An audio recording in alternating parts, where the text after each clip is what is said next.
Hey guys! Tonight we follow the faint click of polished shoes along a midnight alley in Osaka, the kind where vending machines hum like distant insects and shadows stretch too far. A cigarette tip burns red at the corner, held by a hand that rarely gestured. The man behind that ember doesn't need to speak to be obeyed. You might imagine you could handle a life in organized crime if it meant big suits, big money, and dramatic moments. But honestly, you probably wouldn't survive a week in Yoshinori Watanabe's version of it. Too quiet, too sharp, too exact. So before you get comfortable, take a moment to like the video and subscribe, but only if you genuinely enjoy what I do here. And if you're tuning in from somewhere late, drop your city and local time in the comments. I love seeing where the night finds each of us. Now, dim the lights, maybe turn on a fan for that soft background hum, and let's ease into tonight's journey together. The year is 1941, and Yoshinori Watanabe enters the world not in a palace, not in a temple, but in the industrial haze of Kobe. The streets smell of salt and steel, the scent of a city rebuilding itself after decades of political whiplash. He's born into a country still dusting itself off from the throes of militarism. Japan's economy is already on edge, and men like Watanabe's father disappear into its machines, both literal and metaphorical. That's exactly what happens. His father, a stonemason by trade, never returns home from a wartime labor contract. Maybe conscripted, maybe gone willingly, maybe a number on some ledger that's since yellowed with age. But whatever the reason, it leaves Watanabe's mother to carry the household, stoic, proper, and quiet. She never remarries, never complains, just folds his school uniform every morning with origami precision. Watanabe watches and learns, not just the motions, but the meaning behind them. Her silence is not passivity, it's intention, it's resistance disguised as routine. At school, young Yoshinori is forgettable in the way future powerhouses often are. He never starts fights, but he's never bullied. He doesn't excel in class, but his penmanship is admired. Teachers note how clean his desk is. One even writes in his file that Watanabe blinks before answering, like he's considering multiple timelines at once. He's not the type to charm a room, but he is the type who remembers who didn't refill the teapot last Tuesday. A boy who tidies the erasers before anyone notices, who always sits facing the door and outside of school. He spends long afternoons helping his mother sell fish at the market. He guts mackerel with quiet precision, learning where to press the knife so it doesn't damage the flesh. His hands become good at separating things, meat from bone, clean from dirty, necessary from emotional. Mainstream historians often paint the post-war generation as lost, children swallowed by rubble, hunger, and crime. But not Watanabe. Many people still think that he saw in the chaos not despair, but opportunity. So what do you think? Is it possible that some people find their rhythm only in disorder?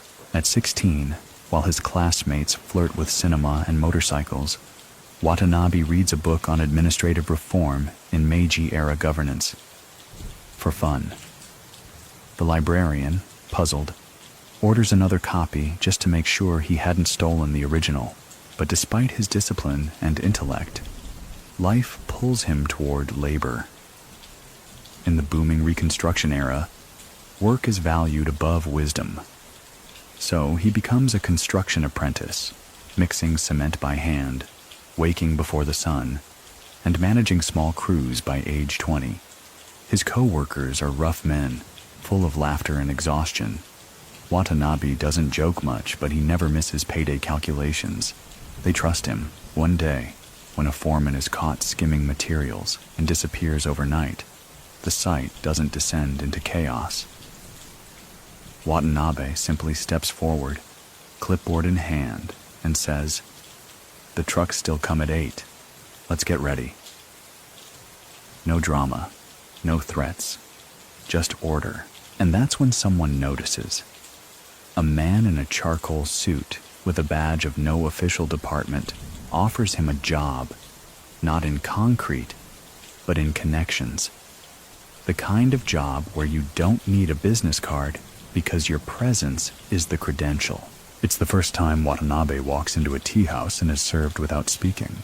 The Yamaguchi-gumi is no longer a street gang by then.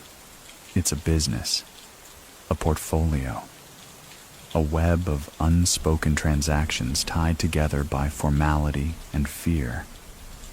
And Watanabe, with his silent strength and unassuming stare, slides into this world like a drawer closing with precision. His first test isn't a knife fight.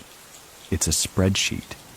Who owes who missed what, and why. He reorganizes debt ledgers for 3 gambling dens in 3 days. Money starts arriving on time again. A senior Oyabun comments, "He doesn't blink unless it matters." This is how his legend begins. Not with blood, but with balance. The absence of a father never quite leaves him. It sits in Watanabe's memory like a shadow that forgot to attach itself to someone. In a society that prides itself on hierarchy, tradition, and paternal guidance, being raised solely by a mother makes him an anomaly. But not a broken one. Just edited. There's no room for pity in his childhood, and certainly none in his mother's kitchen. She teaches him to fold the futon edge perfectly, to trim bean sprouts at an angle that respects the knife. But most importantly, she teaches him that speaking less makes others reveal more. He learns that silence isn't absence, it's invitation.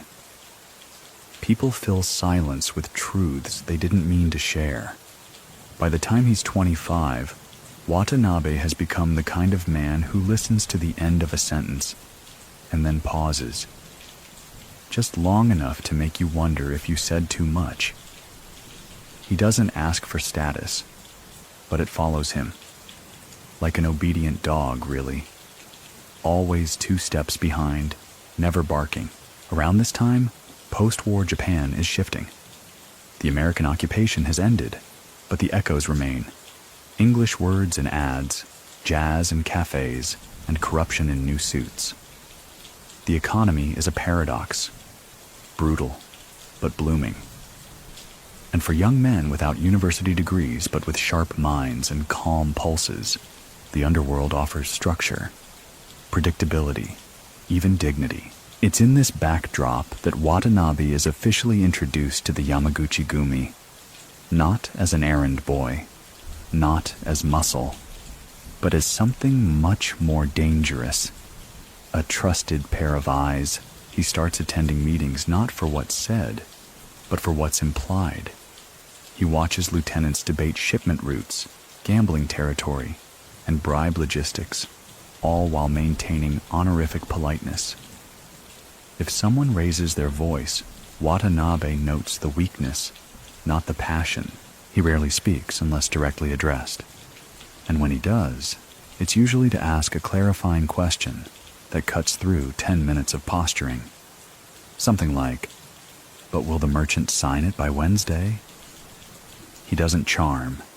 He clarifies. One boss jokes, Watanabe's idea of a threat is asking for a deadline, and it works. Because behind that quiet is a mind that audits more than it speaks. He remembers names, dates, shipping numbers.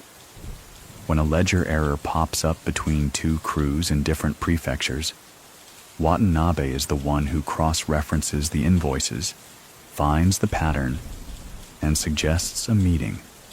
Again, not to accuse, but to clarify intentions.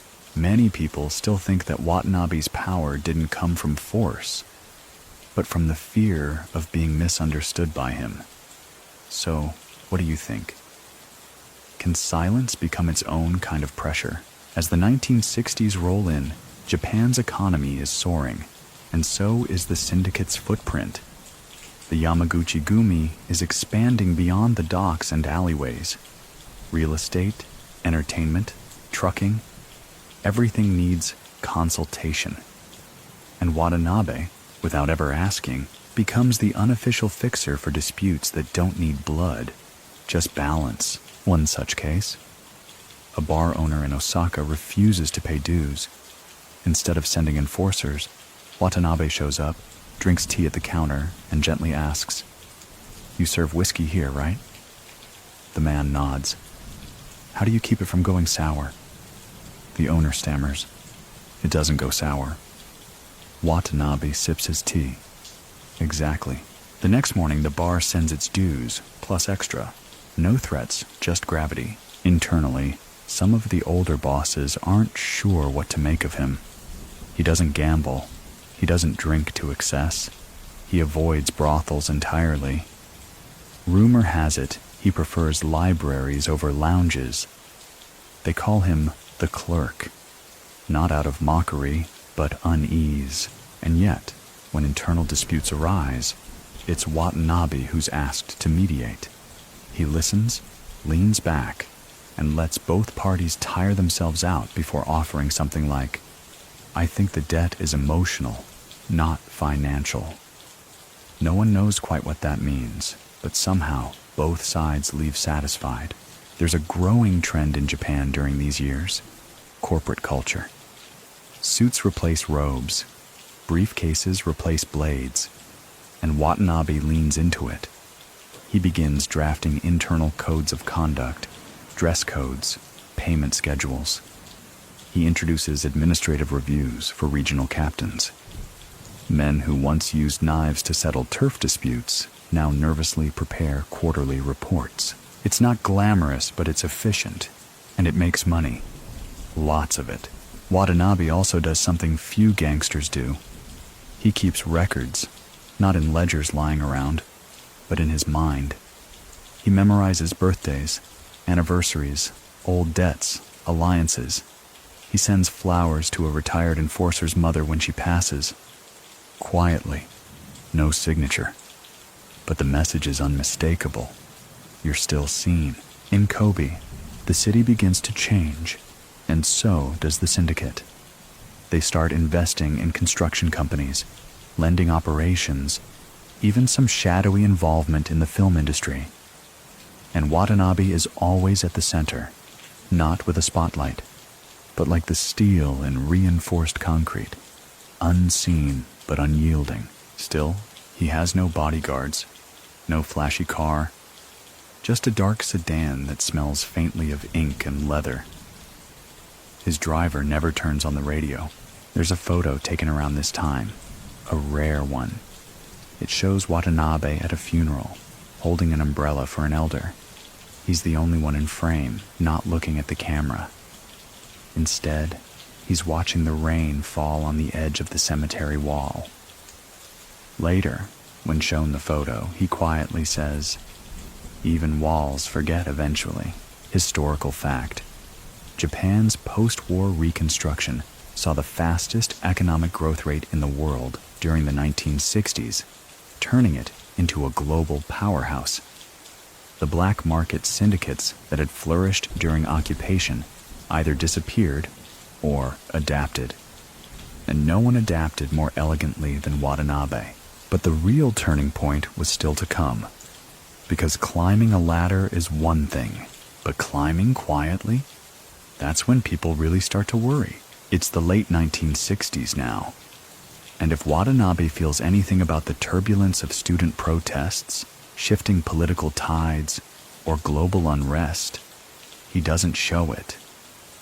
Japan may be screaming at itself in universities and newspapers, but Watanabe continues his routine with the precision of a railway timetable. The world burns in protest. He makes tea at exactly 5:45 a.m. His mornings begin with a small charcoal stove, one porcelain cup, and a paper notebook, always blank, always closed. No one ever sees him write in it, but he keeps it with him, always. This is the era when his work shifts from internal operations to external influence. He's asked, softly, respectfully, to step in and oversee logistics between Yamaguchi-gumi's dealings and local governments. Not through bribes, not even through threats, but through favors. Watanabe's approach is elegant. He doesn't offer money, he offers solutions. A stalled project gets its cement. A councilman's nephew gets a job in a security firm. A rival construction company suddenly finds its steel supplier delayed. And yet there's no trail, no paper, just gratitude and silence. One city planner, interviewed decades later, says, "I never met him, but I felt his approval." Around this time, Watanabe gains access to higher meetings, those where territory is discussed not with knives on maps, but with fountain pens over sake. He is still not the loudest voice, but now his silence shapes the mood. He doesn't argue, he waits, and eventually people begin checking their opinions against his expression before they finish speaking. It's during one of these meetings that something strange happens. A younger lieutenant raises his voice, just slightly. He's frustrated over a turf negotiation gone sour, and Watanabe, without flinching, simply says, "The problem is not the other party. The problem is, you wanted them to be you." No one interrupts again. It's said that Watanabe becomes known as a mirror. People see themselves more clearly around him, and not always comfortably. His ability to recall names, even of minor players, is uncanny. A clerk from a Sapporo front office once delivers him a briefcase. 3 years later, Watanabe passes him in Tokyo and says, "Your father's fish market. Did he ever rebuild after the typhoon?" The man reportedly bursts into tears. He doesn't use these moments for leverage. That's what makes them powerful. He uses them like punctuation, brief, sharp, and undeniable. Around this time, many believe Watanabe begins compiling mental lists, not of enemies, but of inefficiencies. Men who are too loud, crews that miss delivery quotas, fronts that draw unnecessary attention. He never disciplines them directly. Instead, he suggests reorganization. Often, those reassigned find themselves transferred to locations that only offer vending machines and empty warehouses. One such man, Katsu, ends up running a toll booth under a new name. When asked what happened, he shrugs. Nothing. Just Watanabe's face got quiet one day. But while his influence grows, so does the complexity of his world. The 1970s bring economic changes. Inflation bites. Foreign investors sniff around Japan's real estate markets. Police surveillance sharpens. And still, Watanabe doesn't blink. Mainstream historians often debate this. How did he avoid arrest during an era where many bosses fell? Some say he simply avoided risk. Others claim he was too useful to too many. Many people still think that his real strength was in how little he could be blamed for. So what do you think? Can power really exist without fingerprints? Despite the pressure, he begins mentoring younger operatives, not in how to fight, but in how to fold a handkerchief, how to listen longer than necessary, how to make someone feel indebted without ever asking a favor. His mentees are instructed to study parliamentary speeches, economic indexes, and classical poetry. He tells one of them, "If you don't know what a haiku means, how can you understand a coded threat?" The contradiction is clear and strangely beautiful. This is a man feared by governors, yet obsessed with the punctuality of Kyoto trains. A man who can silence a room with a breath, yet who bows lower than necessary to the elderly. Even his style reflects this duality. He never wears bold suits. Always navy or charcoal, always tailored. No pinky rings, no sunglasses. Just a perfectly ironed shirt and shoes you can see your reflection in. One small detail begins to circulate in whispers. He never wears cologne. When asked why, he once replied, "If your presence is noticed after you leave, then you wore too much." By now, some rivals begin to take note. There's unease, not because Watanabe is climbing the ranks, but because he's doing it without making enemies. In the underworld, that's unnatural. Dangerous even. Enemies are proof you're playing the game. But Watanabe isn't playing, he's editing. The tension peaks one evening at a regional conference in Kyoto. A senior captain from another clan makes a snide remark about clerks pretending to lead warriors. The room stiffens. Watanabe finishes his tea, places the cup down, and stands. "Perhaps," he says, "we need fewer warriors." He walks out. The captain is found demoted a month later. No one knows by whom. His influence now reaches into legitimate businesses: construction, shipping, finance. He begins using clean money to secure dirtier favors. And still, he leaves no trail. A city council member once receives a box of persimmons and a note for the delays in autumn. The next day, a zoning law changes. This is how Watanabe begins to operate, not with direct threats, but through elegance so sharp it cuts before it's seen. A mainstream historical note here. Japan's rapid economic growth in the 1970s created a surge in gray zone industries, areas where legality blurred. Syndicates flourished in these cracks, especially those led by men who understood subtlety over spectacle. Watanabe was chief among them. Even within the syndicate, some wonder if he's planning something greater, maybe even restructuring the very notion of what a Yakuza organization can be. But he never says. He just nods. And Japan keeps shifting.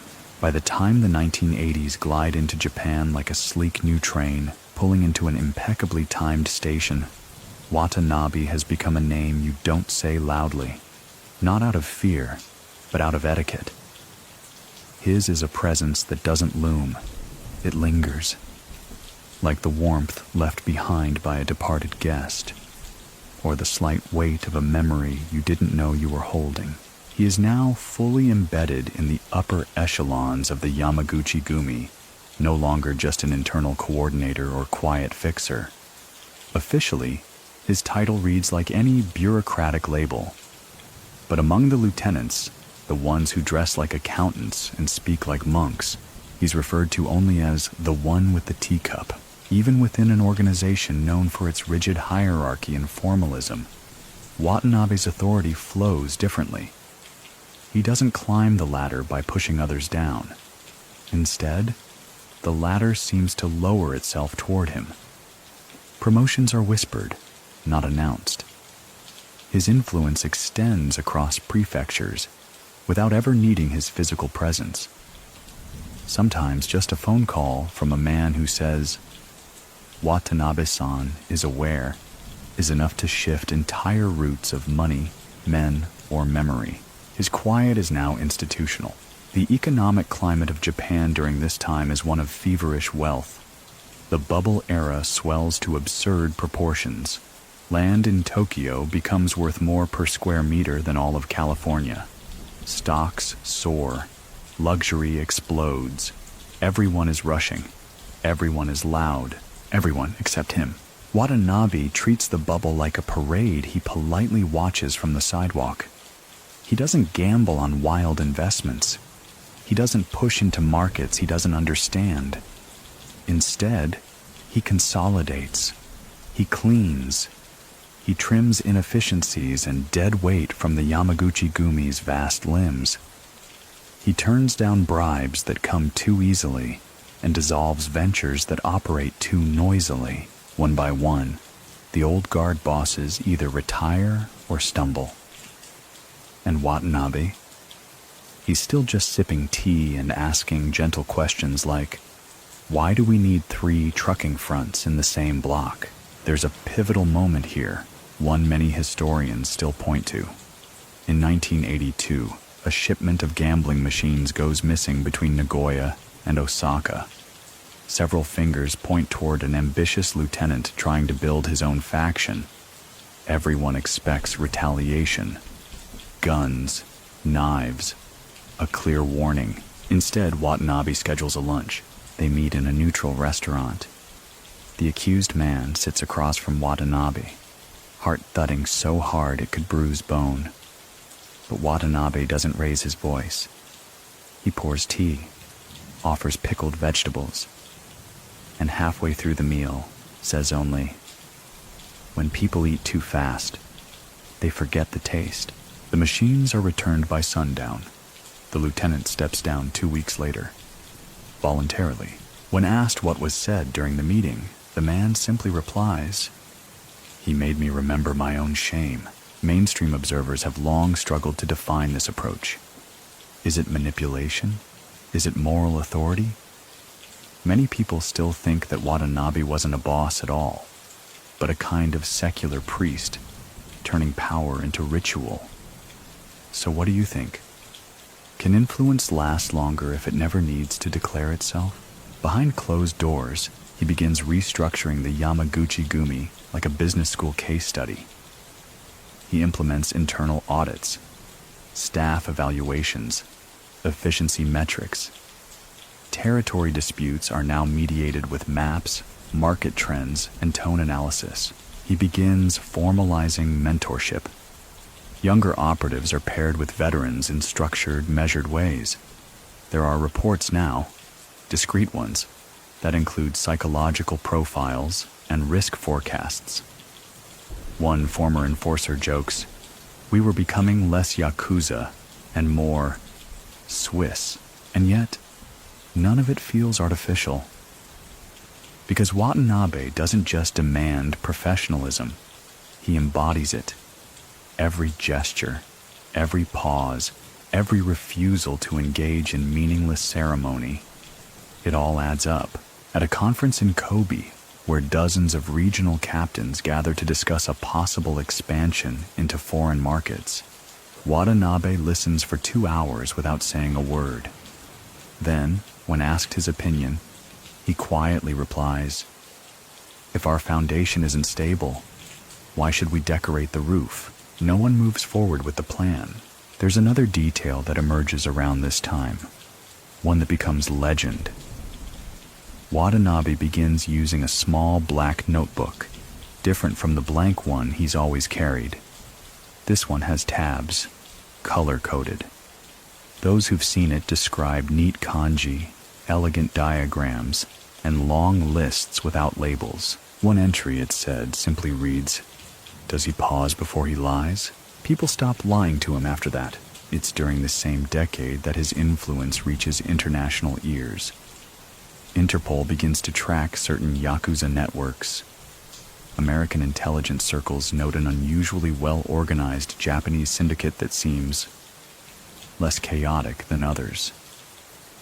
And always, Watanabe's name floats near the surface, like a fish you're sure you just saw, but can't quite net. But he doesn't travel, doesn't give interviews, doesn't leave much of a trace. Instead, he walks, in the mornings, in Kobe, along streets lined with vending machines and aging stone walls. Sometimes he pauses in front of bookstores but never enters. A newspaper vendor once tried to give him a free paper. Watanabe declined, saying, "Information without effort becomes noise." He's not above tradition either. Every December, he sends rice cakes to a list of elderly retirees from the organization. Not branded, not flashy, just quietly delivered before New Year's, with a note, "For what you've already done." That year, the list includes a man who once betrayed him. People ask why. Watanabe simply says, Even mistakes can age into gratitude, a historical note worth mentioning. In Japan's bubble era, while many criminal organizations expanded recklessly into banking, foreign trade, and nightlife industries, the Yamaguchi-gumi under Watanabe grew more slowly, but more solidly. Fewer headlines, far fewer arrests. He's not afraid of ambition, he's just better at pacing it. By the late 80s, his name is more than a whisper. It's a presence, a structure. You don't refer to Watanabe's crew. You refer to his influence. It's ambient. Even rivals begin adopting some of his methods. Less violence, more structure. But there's one thing they can't copy. His restraint. And that's what makes him dangerous. The sun hasn't yet risen over Kobe when Watanabe ties his tie. Always the same tight Windsor knot. Always mirror-checked. Never touched twice. It's the early 1990s, and Japan is bracing for what few are ready to say aloud. The collapse of its bubble. Stocks waver. Property values twitch. Banks whisper among themselves. And behind a frosted office door, Watanabe clicks his pen once, then sets it down. He already knows. For most, the burst is panic. For Watanabe, it's just gravity asserting itself. The Yamaguchi-gumi, now Japan's most formidable crime syndicate, has grown massive under a quiet architecture of discipline. Watanabe, at this point, is widely seen as the heir apparent, though no formal announcement has been made.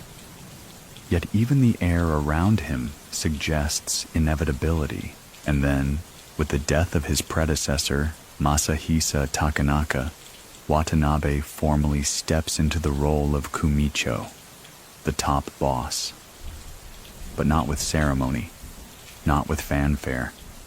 Just a quiet morning meeting, a bowed head, and a signature on a page that no one ever sees. He becomes the fifth Kumicho of the Yamaguchi-gumi, and the mood of the organization doesn't erupt. It lowers its voice. He assumes the position like a man accepting an umbrella in the rain, practical, expected, and without sentiment. At his inauguration, which is more like a silent chess move than a coronation, he says only, "There is no need to clap. Let's begin."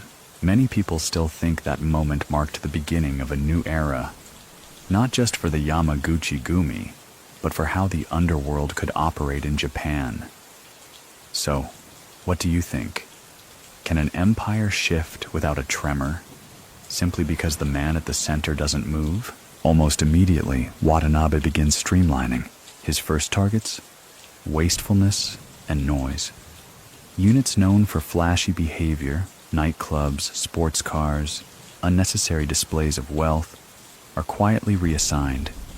Several mid-level bosses who fancied themselves celebrities find their offices relocated to administrative support roles in more remote prefectures. No demotion on paper. But the message is clear. One such figure, a lieutenant with a taste for champagne and headlines, is found managing a fleet of vending machines in Hokkaido. When asked how it happened, he sighs. Watanabe doesn't fire you. He makes you irrelevant. He then turns inward, tightening command lines, rewriting procedures, and even introducing rotation schedules for meetings to minimize surveillance risk. No two lieutenants meet more than twice in the same order. No names are written. No calls are repeated. It's not paranoia. It's rhythm. Efficiency dressed in silence. Even the HQ changes. The Kobe headquarters, once a traditional building steeped in dark woods and heavier symbolism, gets a subtle facelift. Nothing flashy, but suddenly the floors are shinier, the teacups match, and the receptionist never forgets a name. A Tokyo-based journalist once attempted to walk past the front gate. He described the experience later as feeling observed by the air itself. No one stopped him. But no one had to. There's something surgical in how Watanabe moves now. A shipment of illicit goods is intercepted in Fukuoka. He dissolves the entire supply chain within 2 weeks, without arrests, without reprisals. Just empty offices and unanswered phones, a lone shark skimming too deeply. His books are seized and returned with a note tucked inside. Precision is a kind of loyalty. These are not gangster moves in the traditional sense. These are corporate audits disguised as moral corrections. In the public eye, Watanabe remains a ghost. Occasionally photographed, always suited, always mid-step, never smiling, never out of place. Reporters call him the boss who doesn't blink. Government officials refuse to comment on him altogether. One former National Police Agency officer said he was the safest man to never make a mistake. But of course, mistakes still happen. A young operative under Watanabe's chain of command is caught on tape discussing a weapons deal. The case goes public. Media flurry. Politicians panic. Watanabe's response? He says nothing. Makes no comment. Cancels no appearances. He simply sends a condolence wreath to the police department, with no card. Within a month, the investigation quietly concludes. Charges are dropped. The young operative disappears, reportedly now working in a tofu shop in Okinawa. Scholars debate this event endlessly. Was it a power play? A peace offering? Or just Watanabe reminding everyone that silence, when composed correctly, is louder than fury? He begins enforcing what some call the Code of Iron Silence, a doctrine of absolute discretion. His men are instructed to avoid unnecessary words. Meetings are limited to minutes. Cell phones are discouraged. Instead, pocket watches make a curious return among his circle. When asked, one captain jokes, "A watch doesn't record your voice." The structure of the Yamaguchi-gumi under Watanabe starts to resemble something strange. Neither purely criminal nor corporate. More like a sovereign body. A nation without borders. Organized. Stoic. Balanced.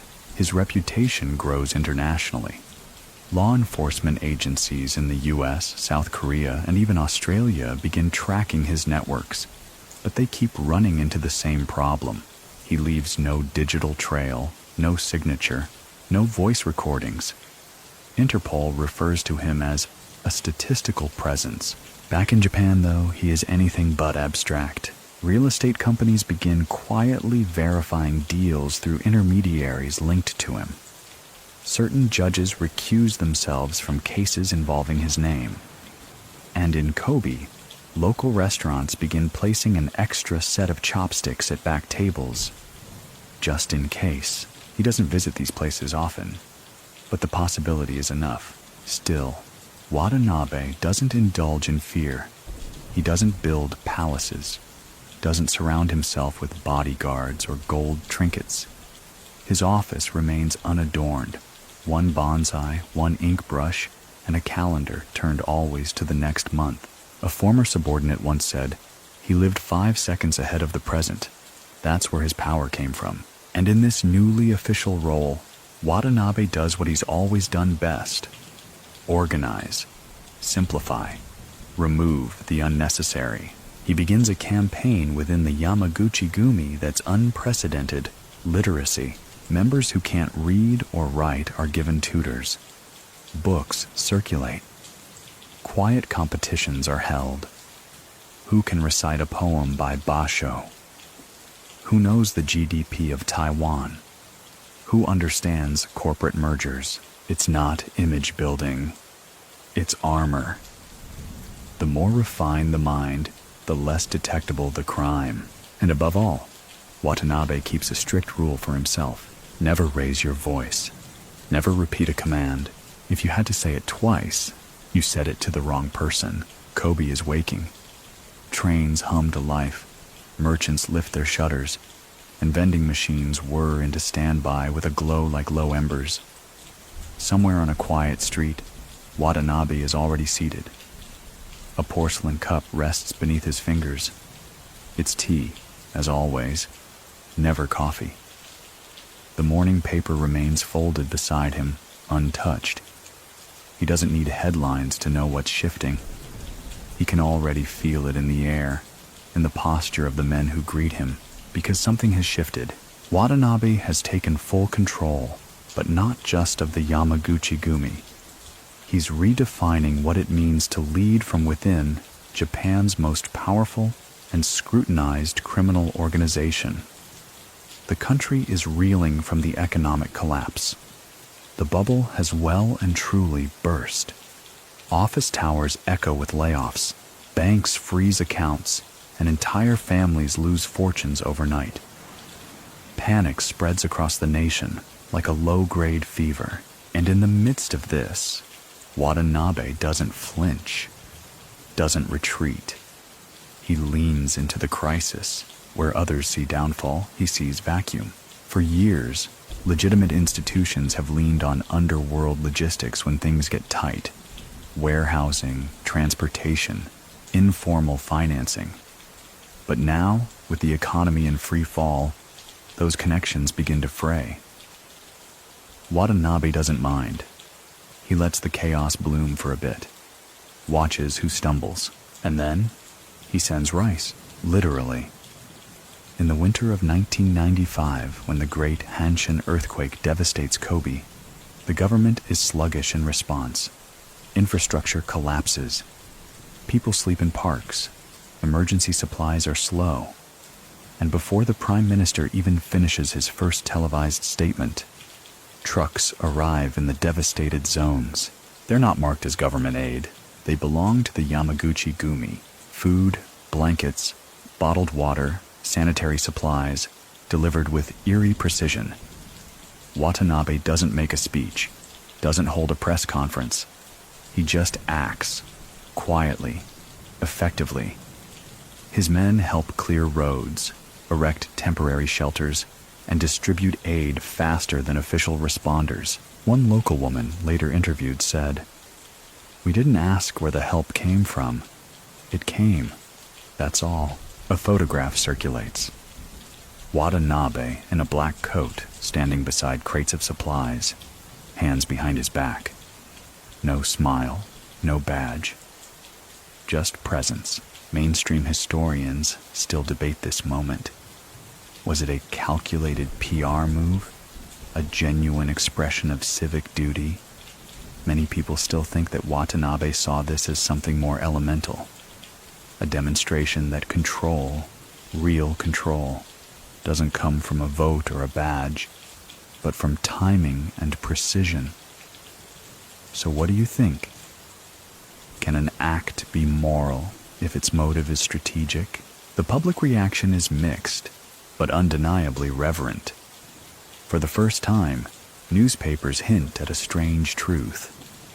The man behind the most feared organization in Japan might also be among its most competent leaders, and Watanabe doesn't capitalize on the goodwill. He doesn't ride the wave. He simply files it away and returns to work. Internally, his actions during the quake become legend. He organizes shifts for volunteers, implements logistics reroutes, even allows, temporarily, members to reveal their affiliations when offering aid. It's the only known instance during his leadership where branding was permitted, and only for 72 hours. After that, it's back to shadows, but something else happens during the earthquake aftermath. Something subtle, but monumental. The police begin to hesitate. Previously, enforcement efforts against the Yamaguchi-gumi followed a predictable rhythm. Raids, surveillance, asset freezes. But now, with Watanabe commanding both fear and a strange form of respect, that rhythm falters. Prosecutors grow cautious. Judges cite lack of clear evidence more frequently. And bureaucrats begin asking, behind closed doors, what would happen if he weren't there to keep order? In response, Watanabe increases transparency, not in the legal sense, of course, but internally. He distributes updated handbooks to his lieutenants, details procedures for handling press inquiries, law enforcement encounters, even retirement benefits. He's not running a gang anymore. He's running a parallel institution. One night, during a private dinner with 3 top lieutenants, Watanabe is said to have spoken a full paragraph. A rare luxury. We are not just managing risk, we are managing rhythm. If the rhythm breaks, the nation shakes. Remember that. From then on, the word rhythm becomes an internal keyword, used in reports, whispered in strategy meetings, embedded in metaphors. Rhythm means order. Rhythm means compliance. Rhythm means don't let him down. Around this time, a high-ranking official in Tokyo is quietly photographed, leaving a restaurant rumored to be owned by a Yamaguchi shell company. The media speculates. The official denies. But the restaurant is closed within 24 hours. The chef transferred. No comment ever issued. And from Kobe, silence. Watanabe is also quietly revolutionizing personnel management. Instead of rewarding violence or bravado, he promotes based on discretion, loyalty, and cognitive skill. He introduces psychological evaluations, not formal ones, but observed ones. How does a man respond when the tea is served late? When his phone rings during silence? When a lie is presented as a favor? Those who pass become his next tier. Those who fail aren't punished, just removed, sent to lesser roles in remote territories, or offered early retirement. There's a story that surfaces about a promising young enforcer named Nakata, quick, ambitious, and sharp. But one evening, during a formal gathering, Nakata jokes about a government minister. It gets a laugh. Watanabe doesn't laugh. The next week, Nakata is offered a real estate management position in a rural town 4 hours from Kobe. He accepts. When asked years later what went wrong, Nakata replies, "The joke was fine. The timing wasn't." That's how precise the machine has become. Even rival syndicates begin adjusting their behavior. Several smaller organizations start mimicking Watanabe's practices: discipline, formal dress, internal manuals. One boss even introduces monthly reports modeled after those believed to circulate in Kobe. The media calls it the Watanabe effect. But of course he never comments. He's not seen reacting to this influence. Not even once. His public appearances are rare and wordless. When photographed, his eyes are usually lowered, as though reading something invisible just past the lens. Still, the pressure mounts. International agencies grow louder. Japan's government is pressured by the U.S. to crack down harder. The National Police Agency issues a formal statement naming the Yamaguchi-gumi as a national threat. Watanabe's response? He adjusts the placement of a paperweight on his desk. Nothing else. Because by now, even pressure has rhythm, and he's the one conducting the orchestra. In Tokyo, suits gather in rooms with too much air conditioning and too little context, asking how one man could seem so untouchable. His name appears in memos, intelligence briefings, and off-the-record whispers.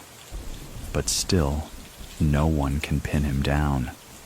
Not because he hides, but because he's so visible, just ungraspable. Yoshinori Watanabe doesn't dodge the spotlight. He walks around it. And when people look, they see only what he allows. Meanwhile, back in Kobe, his presence is as structured as ever. He arrives at the office at exactly 8:12 a.m. Never early, never late. His chair faces east. His calendar is handwritten, inked neatly with no cross-outs. His personal assistant knows that if the blinds are pulled halfway, no one is to disturb him, not even for emergencies. That's when he's thinking, or remembering. or deciding something that will quietly alter 10 lives before lunch. Internally, his leadership is solidifying into something more than feared. It's admired, not with affection, but with the solemn reverence you'd give to an ancient sword. Under Watanabe, the Yamaguchi-gumi becomes less of an organization and more of a climate. Men entering its inner ranks begin speaking differently, slower, more precise. Politeness, Watanabe once murmured, is a form of architecture. One of his first major moves as full kumicho involves formalizing international liaisons, not through explicit deals, but through understandings.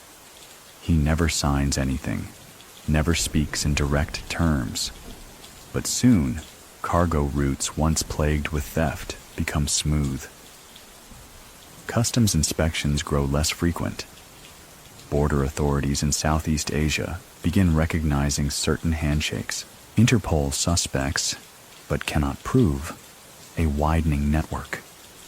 FBI analysts note a steep drop in internal violence among Japanese criminal factions, interpreting it as unnatural peace. Some theorize a deal, others a threat. But most simply admit, we don't know how he does it, because Watanabe doesn't do it loudly. He does it like fog does erosion, slowly, invisibly, reshaping everything before anyone notices. In 1997, he initiates what becomes internally known as the white gloves period, a soft mandate, never formalized, that encourages top members to project restraint. Expensive watches are discouraged. Loud cars quietly traded in. Tattoos, while never banned, are now expected to be covered, always. Public behavior becomes part of internal evaluations. A single incident at a nightclub can delay your career by 5 years, maybe more. This isn't moralism, it's branding. Watanabe doesn't want fear, he wants inevitability. The result? A strange new cultural tone in the underworld. Syndicate meetings resemble academic boards more than gang summits. Men bring notebooks. References are made to financial indexes, trade tariffs, even currency fluctuations. Watanabe, for his part, maintains silence during these gatherings. He listens with the intensity of a man timing rainfall. And then, when necessary, speaks one line. Not a summary, just the needed angle. During a long debate over territory logistics between Osaka and Nagoya, a dozen men argue for over an hour. Finally, Watanabe says, "A delay in Nagoya delays Osaka, so the delay is Osaka's fault." Discussion ends. Problem solved. No one dares to question the logic, not because it's flawless, but because he said it. A historical note worth mentioning. By the late 1990s, the Japanese government passes the anti-Boryakuden law, aiming to curb the influence of organized crime. Under this law, police are granted expanded powers to restrict gang activities. Most organizations panic. Watanabe does not. Instead, he restructures again. He begins decoupling traditional Yakuza fronts from official family rosters. Business entities are rebranded under legal firms, staffed with civilians. Money flows are insulated by layers of corporate legitimacy. What once would have been handled by an enforcer is now discussed by an attorney over a perfectly legal lunch. Watanabe's hands? Never visible? There's a scene retold among his inner circle from this time. A mid-ranking boss approaches him, concerned about the new legislation. "Will we have to change everything?" he asks. Watanabe pours tea. "Only what's visible," and that becomes a motto of sorts. Only what's visible. Offices begin rotating addresses every quarter. Meeting locations are never repeated. A network of vetted intermediaries is built. Not members, not employees, but participants. Useful, distant, disposable. One retired logistics manager, interviewed under anonymity, said, "I worked for him for 8 years. I don't know if I ever actually met him, but I knew the color of his umbrella. Even rivals are stunned by the transformation." Traditionalist bosses complain privately that Watanabe's world feels too clean. But they stop complaining when their own members defect quietly, drawn to the structure, the safety, the future, because that's what Watanabe sells, future. He begins training new members in conflict de-escalation. Actual seminars are held, not in dojos, but in quiet hotel conference rooms. Topics include negotiation, federal legal boundaries, and loss prevention. At one such seminar, a guest speaker, a university professor, mistakenly refers to the Yamaguchi-gumi as a criminal entity. Watanabe, seated silently in the back, raises one eyebrow. The professor pauses, apologizes, adjusts the phrase to historically significant organization. Everyone takes notes, but Watanabe's control isn't limited to the interior. He's watching the press now, studying it, not reacting, but absorbing. In a rare move, he hosts a private off-the-record meeting with a well-known journalist, under the condition that nothing be published for 10 years. The journalist agrees. Later, when asked what was discussed, he says only, "I thought I was the one interviewing him, but I left with more questions about myself." Many people still think that Watanabe understood something deeper, that power isn't in being seen or even obeyed, but in being referenced. So what do you think? If someone shapes how others interpret silence, are they still silent? And in all of this, Watanabe never once changes his tempo.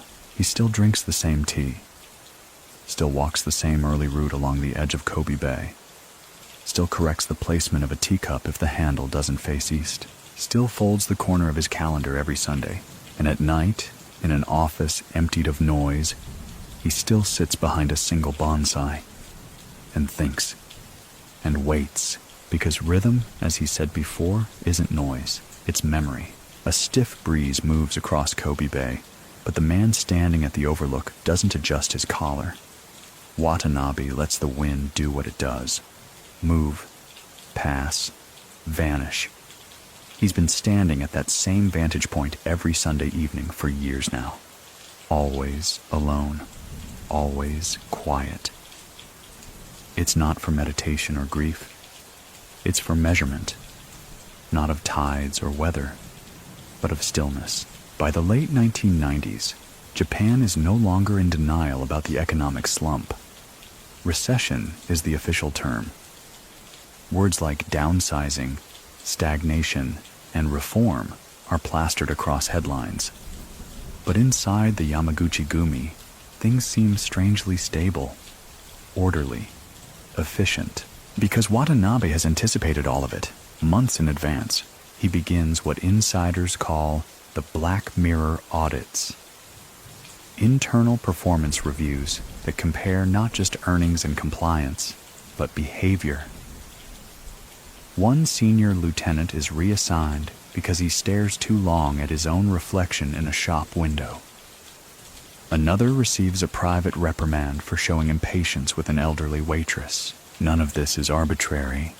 To Watanabe, posture and patience are predictive. The moment a man forgets his own rhythm, he becomes unpredictable and therefore dangerous.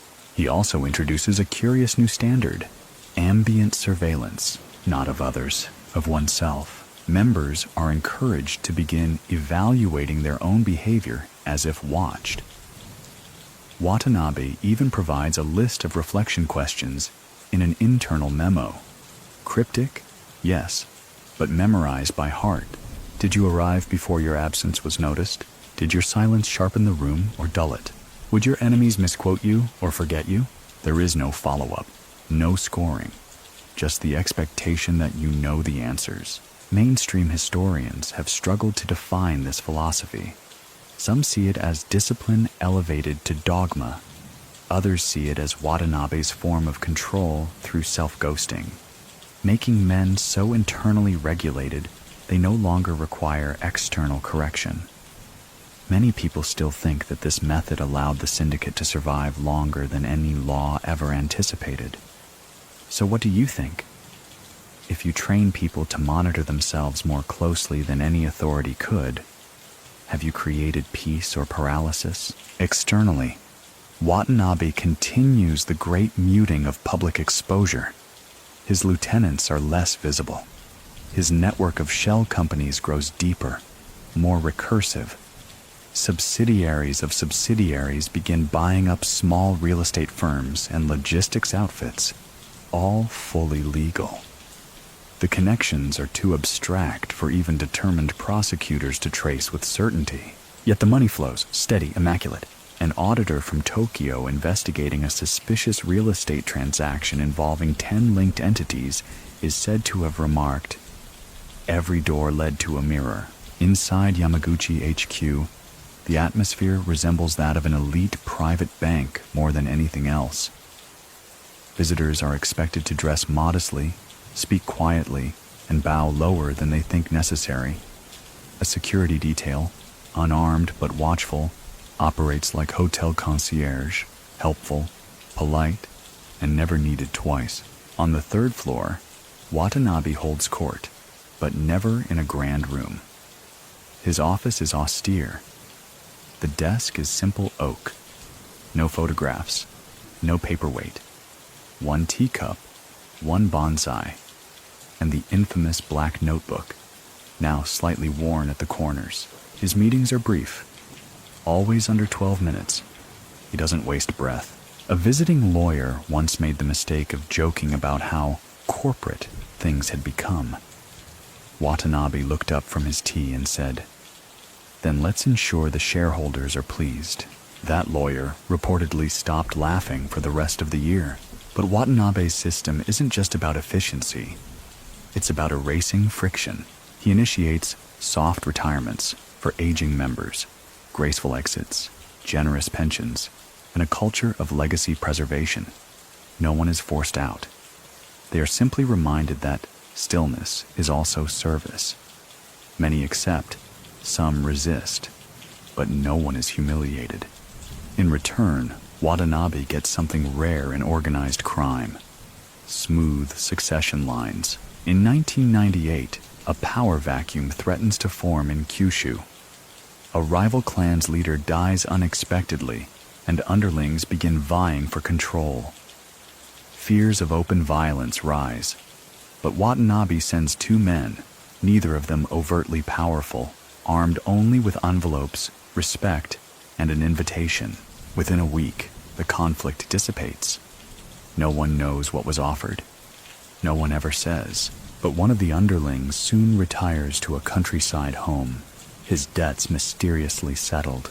That year, Watanabe is asked in a closed-room session what he values most in leadership.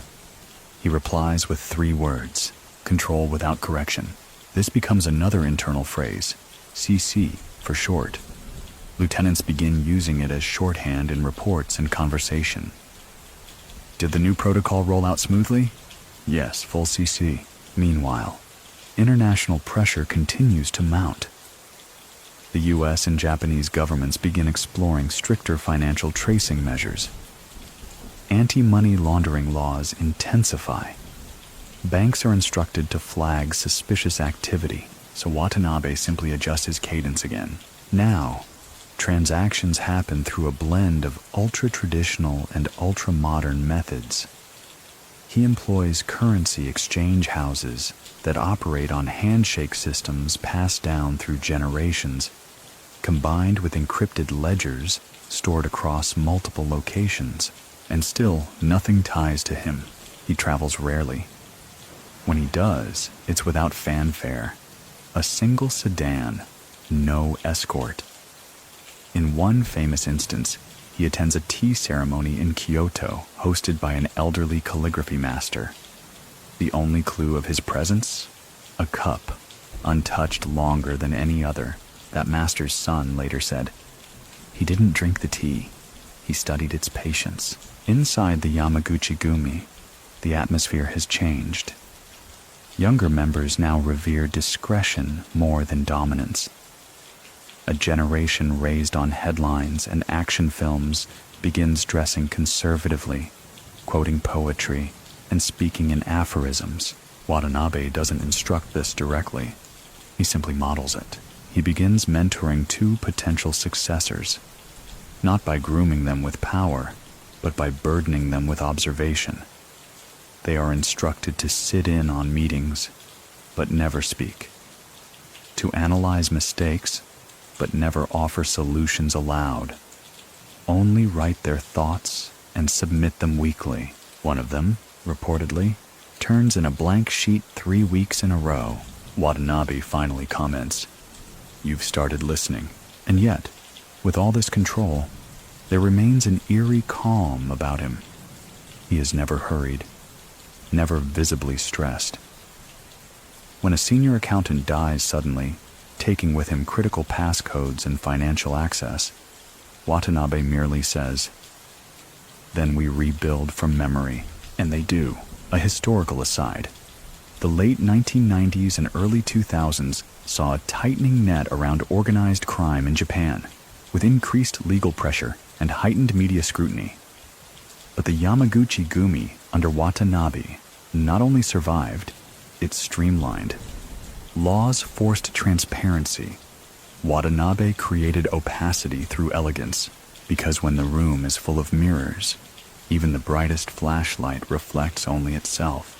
The turn of the millennium arrives with fireworks over Tokyo Bay and hesitant optimism in government offices.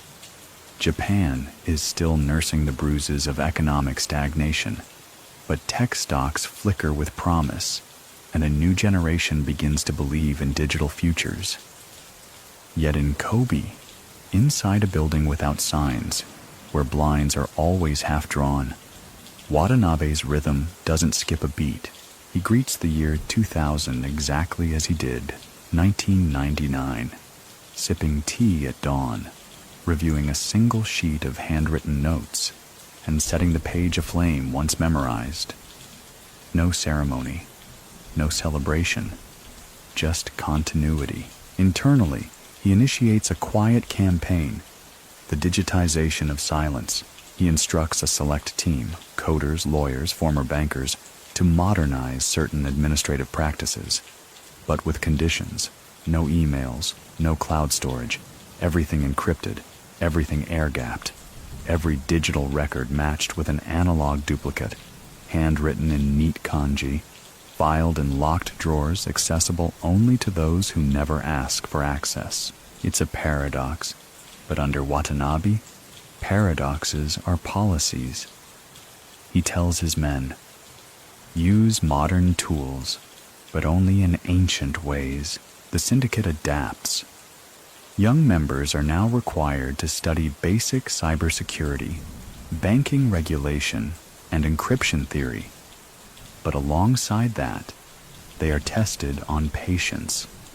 Not formally, just observed. One story goes, a recruit is told to sit in a room with a full meal set before him and wait for a signal to eat. The signal never comes. After 2 hours, he leaves. He is not contacted again. Many people still think that Watanabe didn't test loyalty with risk, but with delay. So what do you think? Is restraint a more accurate measure of power than aggression? By now, even police officials speak his name only in context of legacy. They know that catching him isn't just unlikely, it's strategically unsound. His removal could create chaos. He's not just the center of his empire, he's the structure holding it up. Even so, the media tries. A documentary airs on national television, tracing his ascent, interviewing former enforcers, speculating wildly about offshore accounts and secret properties. The program ends with a blurred photo of Watanabe walking through a Kyoto alley, alone, umbrella lowered. The narrator calls him the ghost banker of Kobe. Watanabe does not respond publicly, but a week later, the production company receives an unmarked envelope containing a single haiku, handwritten. The storm studied me. It asked no questions, just passed. Umbrellas remain. The envelope is unsigned, but the handwriting is unmistakable. This cryptic correspondence becomes infamous, passed around journalism circles like folklore. Eventually, it's framed on the office wall of the lead producer, and to this day, no one truly understands whether it was a warning, a dismissal, or something else entirely. Inside the syndicate, the haiku becomes a kind of scripture. Some start calling him Kumicho no Kaze, the wind boss, and perhaps that's the point. He's no longer a man in charge of an organization. He is the atmosphere it breathes. He implements a policy in early 2001. 3 degrees of distance. Every operational decision must pass through at least 3 unrelated hands before reaching the source. This frustrates external investigators and even some internal members. But the results speak for themselves. No arrests, no exposure, no leaks. By the second quarter of that year, Watanabe begins phasing out traditional revenue streams. Gambling dens are downsized, loan sharking reduced, nightlife holdings sold or gifted to newer organizations. Instead, he focuses on logistics, security services, international shell firms, and a strange new frontier, digital consulting. On paper, at least. In truth, these entities function as buffers, absorbing heat, providing cover, and occasionally offering plausible deniability for transactions that can't be traced. He reportedly says at a strategy meeting, crime is no longer about hiding. It's about being mistaken for something else. And perhaps nothing embodies this more than the redesign of Yamaguchi-gumi's internal architecture. He introduces titles like Compliance Coordinator and Infrastructure Liaison. No one really knows what they do. That's the point. What matters is that on paper, the syndicate now resembles a holding company more than a criminal enterprise. Still, he doesn't soften completely. One man, a regional boss from Sendai, starts pushing for looser rules, says the organization is becoming too delicate, starts courting foreign investors a little too publicly. Watanabe doesn't retaliate. He doesn't speak. He simply stops sending updates to that man's office. Within weeks, vendors stop answering calls. Shipments go missing. Clients vanish. The Sendai boss steps down citing health reasons, moves to a seaside town, opens a bookstore. That's how Watanabe disciplines now. Not through violence, but vacuum. A mainstream historical fact worth mentioning. By the early 2000s, the number of reported violent incidents linked to the Yamaguchi-gumi drops dramatically, even as its financial footprint expands. Analysts are baffled. Some attribute this to changes in law enforcement. But those on the inside know. This is the Watanabe model in full bloom. One younger member writes in a personal journal, "We are no longer wolves. We are the weather." But even the weather leaves clues. In mid-2002, a photograph surfaces in an art gallery in Kobe. A street scene, blurry, grayscale. Nothing obvious. But in the background, a familiar figure leans against a lamppost. Not posing. Just pausing. It's Watanabe. Visitors begin interpreting the photo, what his posture meant, the tilt of his head, the placement of his shoes. One artist calls it Japan's last composed silence. The gallery sells the photo to a private buyer for an undisclosed amount. The artist never hears from Watanabe. But the gallery does receive a box of calligraphy brushes, handmade, unsigned, wrapped in a cloth bearing a stitched character, kai, meaning intent, or more loosely, breath. By now, his mystique is impenetrable. His influence is systemic, and his control still absolute. And still, every morning at 8:12, he arrives. Every Sunday, he walks alone. And every time the wind passes through Kobe, someone glances over their shoulder, not expecting to see him, but wondering if he already passed. A slight drizzle falls over Kobe's narrow alleys. Not enough for umbrellas, just enough to make the streetlights shimmer. Somewhere near the port, Watanabe walks alone with no bodyguard, no entourage, no briefcase. His shoes leave no splash. His silhouette brushes past glass doors and forgotten vending machines, seen only by steam rising from a ramen stall and a cat that doesn't flinch. It's 2003, and if anyone expected age to slow him, they haven't been watching closely. Watanabe's stride remains steady, his gaze intact, his silence more potent now than ever.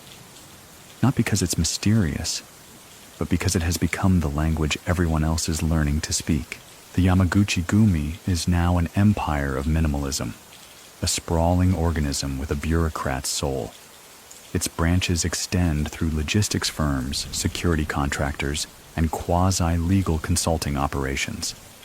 But its heart remains unchanged. Every move still begins with a pause. Every directive still lands without punctuation. Internally, Watanabe launches what becomes known as the thinning. It's not a purge, not a crackdown, just a reassignment of value. Men who no longer adapt are gently moved aside. Those who lean too loud, too fast, too nostalgic for a more brutal past, find themselves transferred, reassigned, or placed into quiet retirement with full honors and zero input. One such man, known only as Mori-san, is said to have asked during his exit meeting, "What happens if I say no?" Watanabe didn't blink. Then nothing happens. That's what changes. And it does. The thinning affects nearly 30 officers across 6 prefectures. No protests, no visible demotions, just a shift in airspace. Their absence isn't loud. It's simply more room to breathe. At the same time, he begins grooming administrative personnel with no criminal history. Young lawyers, accountants, even academics begin finding employment under the Yamaguchi umbrella, often unaware of the organization's deeper roots. These are the new shields, the institutional face of Watanabe's future-proofing. He's not hiding the past. He's reframing it. And like a master calligrapher, he knows how to let the ink bleed just enough to imply the rest. In a rare meeting with top regional lieutenants, Watanabe delivers a short message. Respect is not given, it is anticipated. The room stays silent for a full minute afterward, unsure whether to respond or just memorize the phrasing. Most choose the latter, but beneath the calm surface, tension is building. Externally, the Japanese government tightens anti-gang legislation. New ordinances allow local authorities to restrict syndicate members from renting apartments, opening bank accounts, or even entering public parks. Posters warning against Boryokuden behavior begin appearing near schools and convenience stores. Public sentiment shifts. Protesters gather near known Yamaguchi holdings. For the first time in decades, graffiti begins appearing. "No more silent kings," scrawled near Kobe Station. Watanabe does not react. He instructs no retaliation, issues no denials. He simply adjusts. He introduces Contact Protocol Delta, a series of guidelines that reshape how members interact with the public. Smiling is now encouraged, compliments expected. If police approach, you respond with calm and curiosity. Members are instructed to carry clean ID, wear suits in muted tones, and always know the name of the shopkeeper nearest to them. One lieutenant jokes that Watanabe has turned the Yamaguchi-gumi into the world's most polite rumor, a mainstream historical fact. By 2004, over half of all prefectures in Japan had enacted local ordinances restricting gang activity and discouraging association with known members. Traditional methods of operation, coercion, physical threats, visible intimidation, became more legally hazardous than profitable. Watanabe saw it coming years before. That's why his system doesn't resist the wave. It flows under it. And while the outside world shifts with rising tech, cultural change, and economic uncertainty, inside the syndicate, Watanabe becomes almost mythic. There's a story, told in whispers, about a young courier who delivers a misaddressed envelope to Watanabe's personal office. The contents? Irrelevant. The error? Minor. But when the courier bows to apologize, Watanabe simply says, "It's good that you knew." The courier is promoted 6 months later. From then on, "It's good that you knew" becomes a kind of mantra inside HQ, a soft nod to the value of awareness, of initiative, of quiet correction before loud mistakes. Another change. Watanabe begins holding more one-on-one meetings, always brief, always after dark. The rooms are plain, the furniture functional. Tea is always served, but rarely drunk. His questions are never about performance, always about rhythm. How do you spend your off hours? What does silence mean to you? What would you do if given one less instruction tomorrow? These are not interviews. They are calibration sessions. And like everything Watanabe touches, they are recorded nowhere. Not even in memory, at least not by those wise enough to survive. Many people still think that by 2005, Watanabe had built not an organization, but a doctrine, one that didn't need him to be enforced. So what do you think? If a leader steps back and nothing collapses, is that mastery or just prelude to the fade? His lieutenants don't know. They only bow lower. In Kobe, small changes accumulate. Meetings grow shorter. Decisions arrive with less discussion. The office bonsai is replaced. The clock in the hallway now ticks audibly. Subtle signals, perhaps. But those who understand the rhythm start to wonder, is Watanabe preparing for something? Or perhaps preparing not to be here? Still, his daily rituals continue. The morning tea, the blank page, the shoes shined so thoroughly they reflect light from the street lamp as he walks alone. Even now, even in his 60s, because no matter how high he's climbed, how vast the shadow he's cast, he still knows how to walk quietly, how to pass a threshold without echo. And the men behind him? They're listening.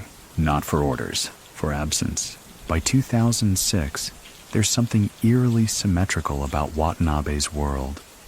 Each piece of his life, each decision, gesture, and correction feels placed not just with intention, but with echo, as though every move he makes has already happened once before, in some quieter draft of time. He's nearing 70 now. His steps are slower, yes, but not weakened, just deliberate. The kind of pace that turns corridors into ceremony.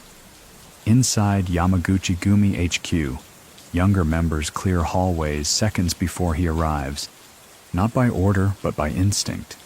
Some call it respect. Others say it's gravity, and like gravity, Watanabe no longer needs to declare anything.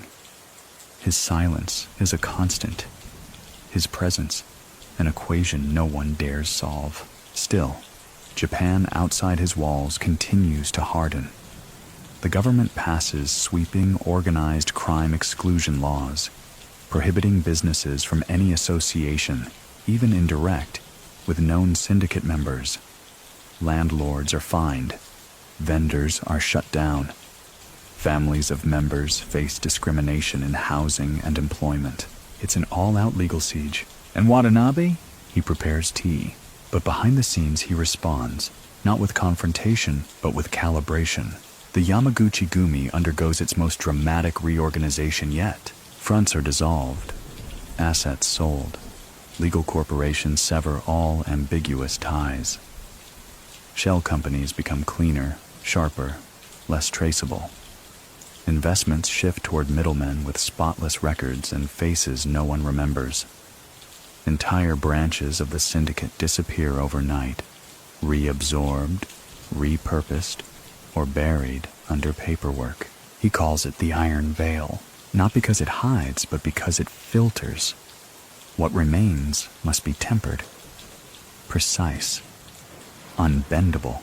He also updates internal documents, though documents is a generous term. His so-called manuals are less instruction and more philosophy. One entry reads, "When wind meets water, neither apologizes another." If you remove one unnecessary sentence from your life each week, you will be unreadable by enemies within 5 years. They're copied by hand, passed between captains. None are signed, but everyone knows. There's another curious shift. Watanabe begins giving gifts, not lavish ones, not even consistent, but small, specific tokens. A fountain pen here, a first edition novel there, a box of herbal tea sent anonymously to a regional enforcer recovering from surgery, a photograph of a mountain temple tucked quietly into a briefcase that will be opened days later. No card, no explanation, just resonance. One such recipient, a former lieutenant, tells a journalist, "You don't thank him, you adjust your spine." But amid these elegant ripples, pressure mounts from within. Not dissent, just uncertainty. Whispers begin among the inner circle. Will Watanabe name a successor? Will he retire? He says nothing, but the atmosphere thickens. And then, in the spring of 2007, something unprecedented occurs. He speaks, publicly. A press conference is held. Not called by him, but by the organization's legal wing. Watanabe arrives without fanfare, dressed in a charcoal suit, necktie subdued. Cameras flash. Reporters lean forward. He offers a single statement. In a world increasingly obsessed with volume, we remain committed to clarity. That is all. Then he bows and leaves. 17 words. They are dissected endlessly. Pundits speculate on hidden meanings. Some call it an exit speech, others a warning. But to those inside the syndicate, it's confirmation. He is preparing the end, but not just of his role, of an era. He begins shrinking his schedule, fewer meetings, shorter briefings. Some days he doesn't arrive at the office at all, but when he does, the halls still clear, not from obligation, from reverence, because by now, Watanabe has done something rare in the world of organized crime. He's survived, not just physically, but reputationally. He's evaded arrest, outlived rivals, transformed a syndicate of brawlers and gamblers into a model of institutional resilience. And he's done it all without a single recorded outburst, without a single known indulgence, and without a single photo of him smiling. Many people still think that's why he became untouchable, not because of what he did, but because of what he withheld. So what do you think?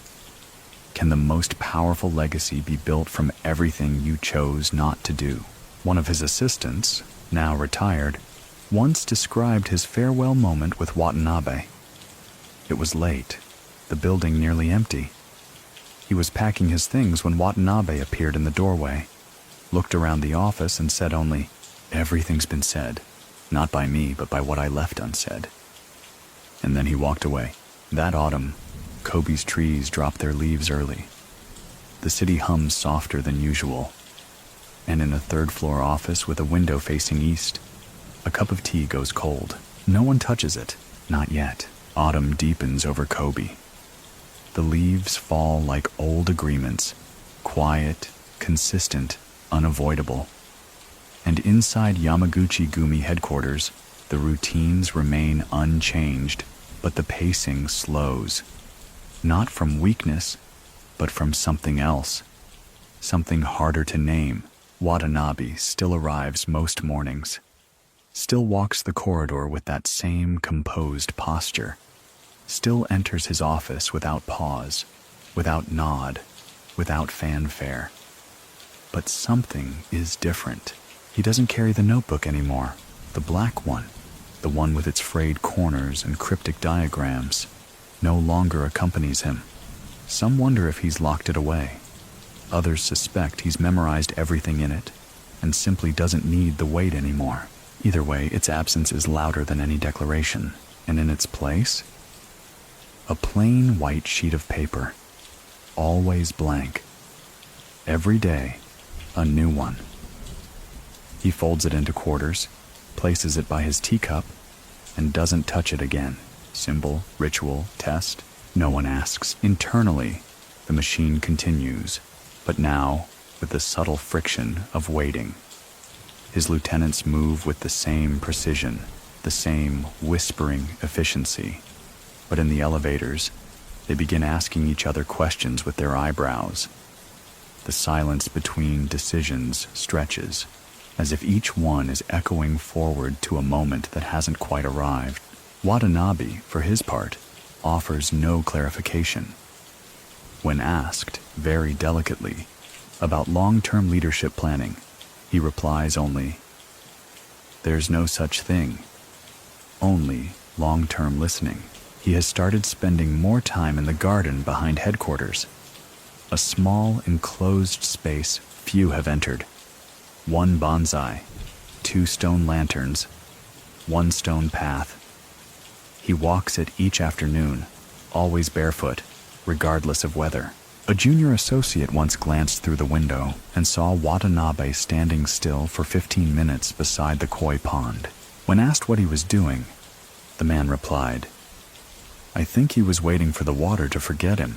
Outside, the world becomes louder. Japan tightens further.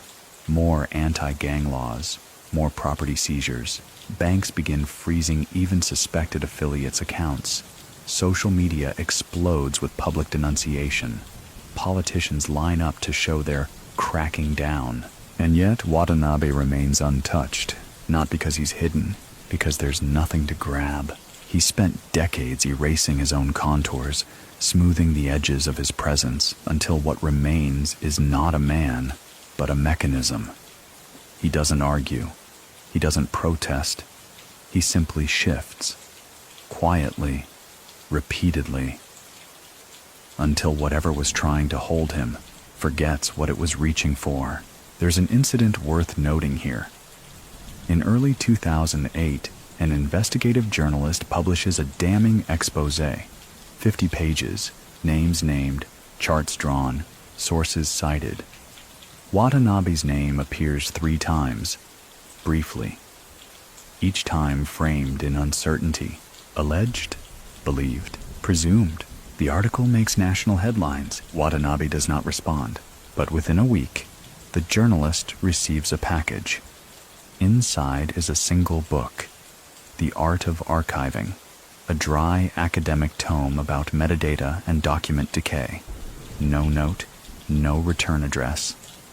But a line is underlined in red. A document cannot testify if its reader cannot interpret its silence. The journalist never writes about him again.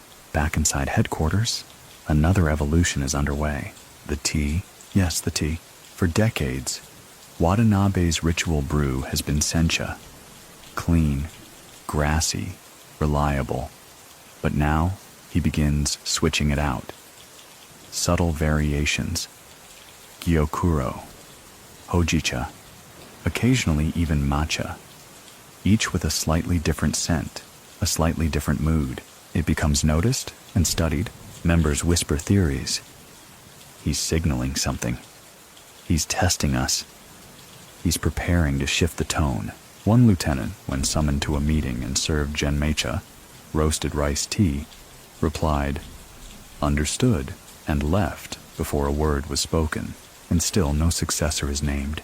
Instead, Watanabe begins a new series of interactions, not with lieutenants, with drivers, couriers, cleaners. He invites them into his office, briefly, always alone. No notes are taken, no orders are issued, but afterward, these individuals walk taller, quieter, more careful. One janitor later admits to overhearing him say only one thing: "Even the air has hierarchy." Many people still think these meetings were his final recruitment effort, not for power, but for purity. So, what do you think? Is legacy made by those with titles, or by those who absorb intention through osmosis? Spring returns.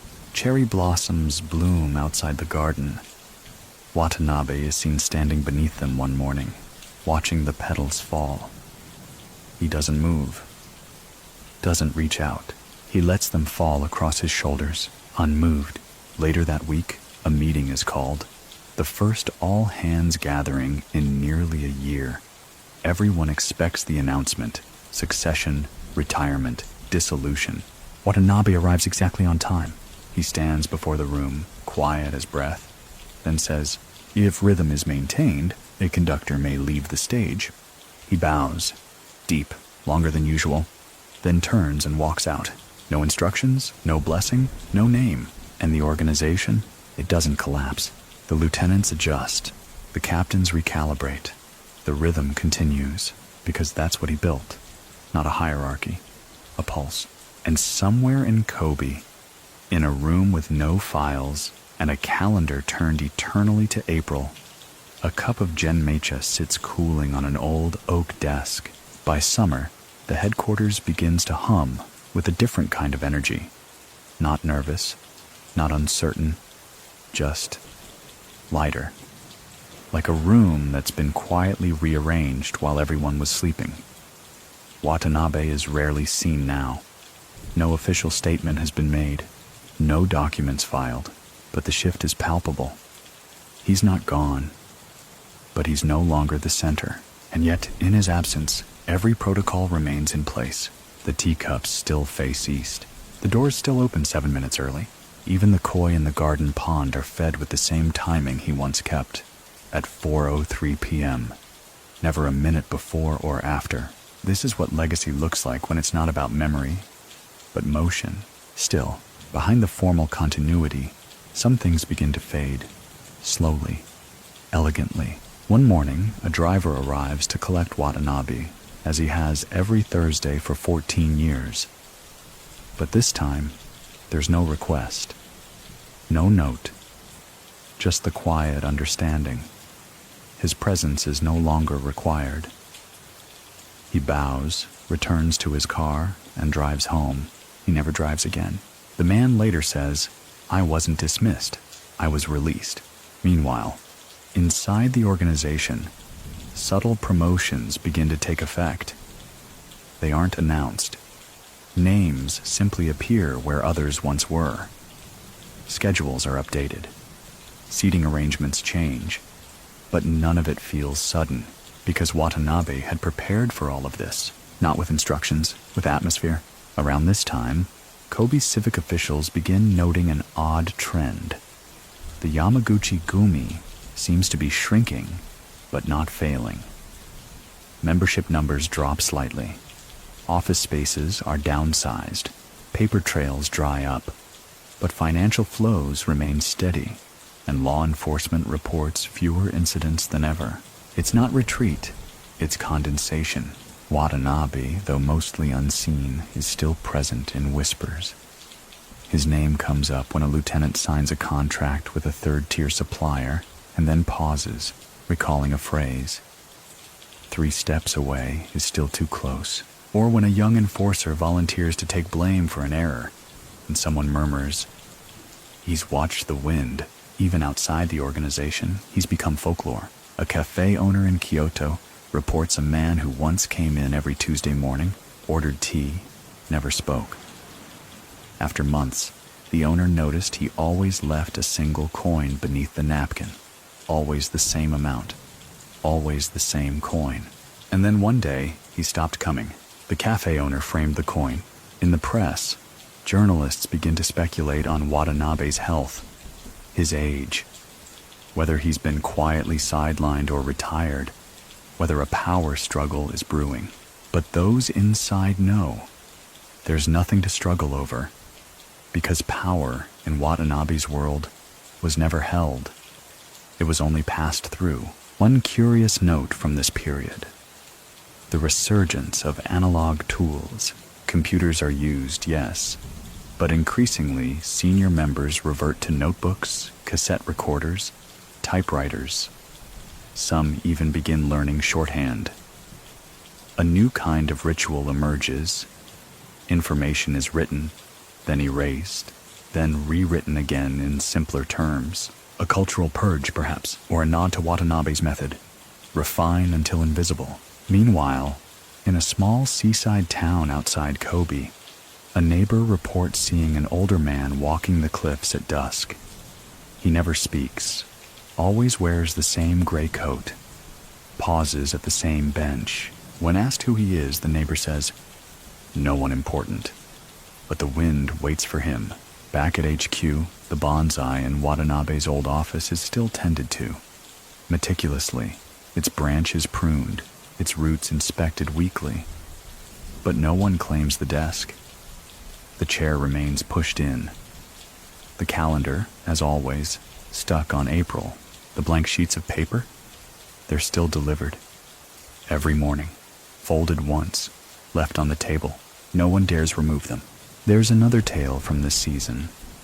An envelope appears on the desk of a newly appointed regional captain.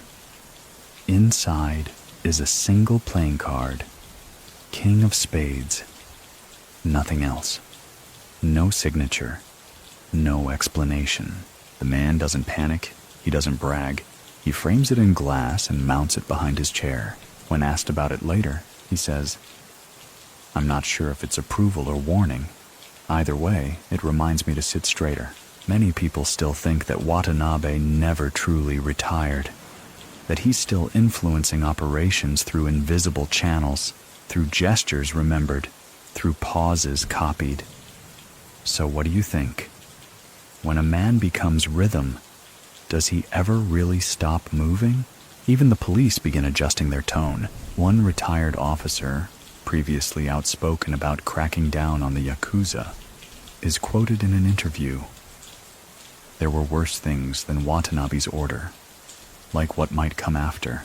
It's not praise, it's perspective, because no matter how cleanly the office runs now, no matter how smoothly decisions are made, there's one truth everyone inside the organization understands.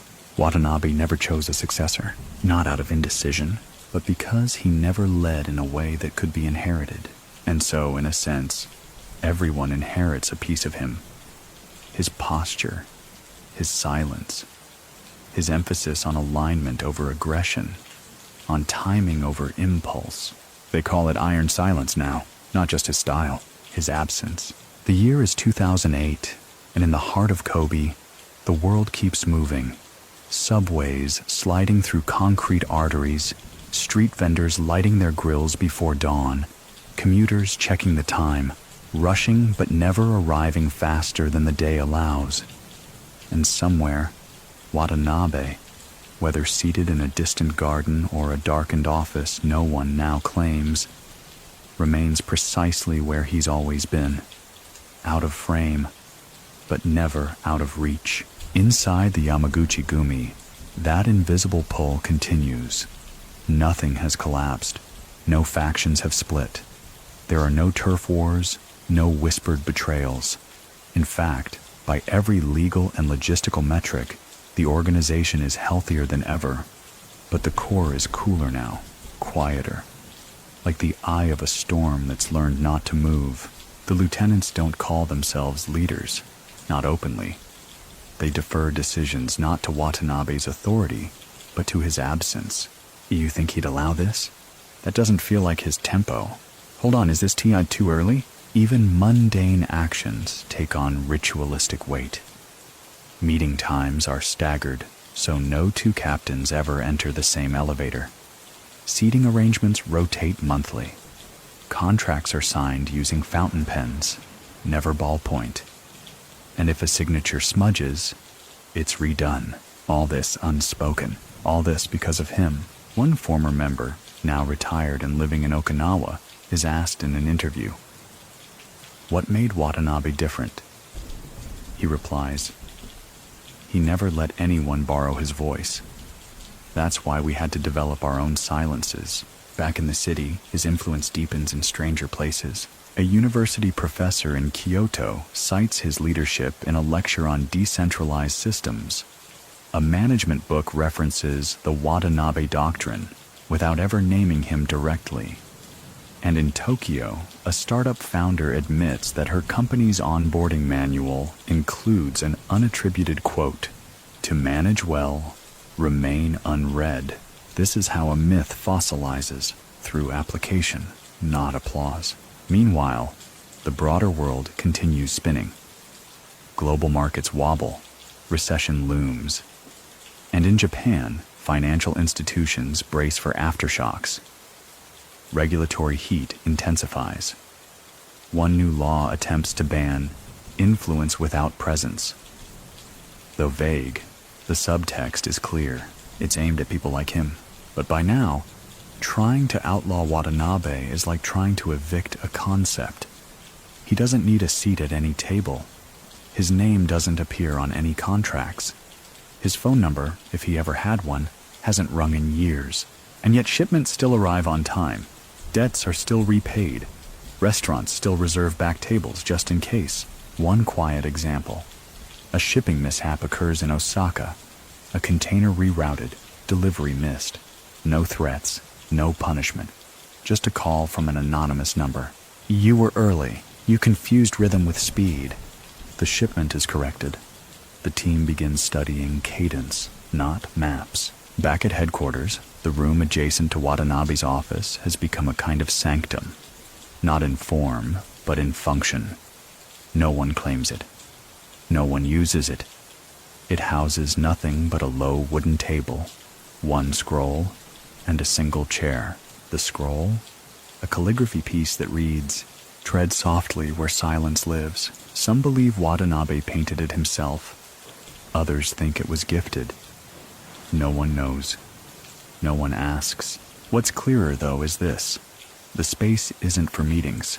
It's for waiting, for reflection, for him, if he ever chooses to return. But here's the thing.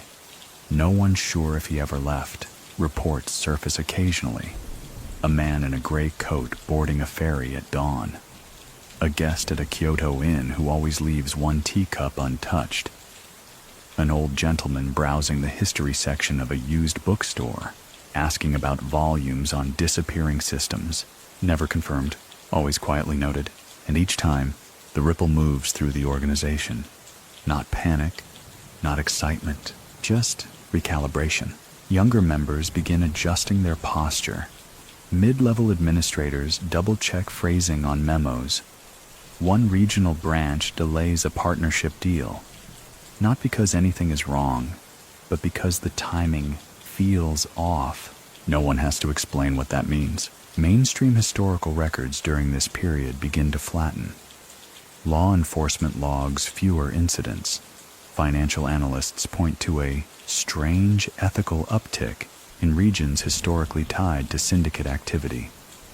No one wants to say it, but some begin wondering if Watanabe's influence, his invisible moral grid, is regulating behavior even outside his circle. It's not sainthood, it's system. And system, when well designed, doesn't care if the architect's still watching. One rainy afternoon, an anonymous package arrives at HQ. Inside, a photograph. It's old, grainy, black and white. A young Watanabe, back in his construction days, holding a shovel, standing in shadow. On the back, written in tiny, precise handwriting. Even foundations forget their shape. There's no return address, but the image is framed and placed in the hallway near the stairwell. No label, no explanation. From that day forward, new recruits are asked a question during orientation. What do you build when no one plans to remember you? Many people still think that Watanabe's most dangerous quality wasn't his leadership. It was his vanishing. So what do you think? If a man becomes myth, does that make him immortal? Or does it make him untouchable? Perhaps it doesn't matter, because every time a door opens slightly early, every time a command is paused just long enough to reconsider, every time someone chooses precision over noise, that's Watanabe, not walking in, just never having left. Evening falls over Kobe in that slow, weightless way it does in early autumn, light fading not as an exit, but as a courtesy. The buildings hold their warmth a little longer. The streetlights blink on without needing to be told. Somewhere above it all, behind curtains that never part, Watanabe exists like a bookmark, placed gently between pages no one's allowed to reread. Inside the Yamaguchi-gumi, operations continue as they always have. Clean, efficient, respectful. If anything, the quiet is even more pronounced now. Not from fear, from design, Watanabe's design. The systems he left behind are still humming, not from inertia, but from belief. No one knows exactly when he stopped showing up. It wasn't a date, it was a sensation. A morning when the hallway felt too balanced. A meeting that started with no adjustment needed. A message passed without a pause. That was the day they realized he wasn't coming in, and nothing fell apart, because nothing had been held together by force. That's the final brilliance of his structure. It didn't require enforcement, only alignment. Still, there are signs, hints, reverberations. In a leadership memo written entirely in haiku. In a policy change communicated through a single quote about brushstrokes. In a sudden absence of sugar cubes at the tea table, replaced without comment by rock salt. To outsiders, it might all seem esoteric, pretentious even, but to those inside, it's perfect clarity, because Watanabe taught them that clarity isn't what's said. It's what survives once everything else has stopped.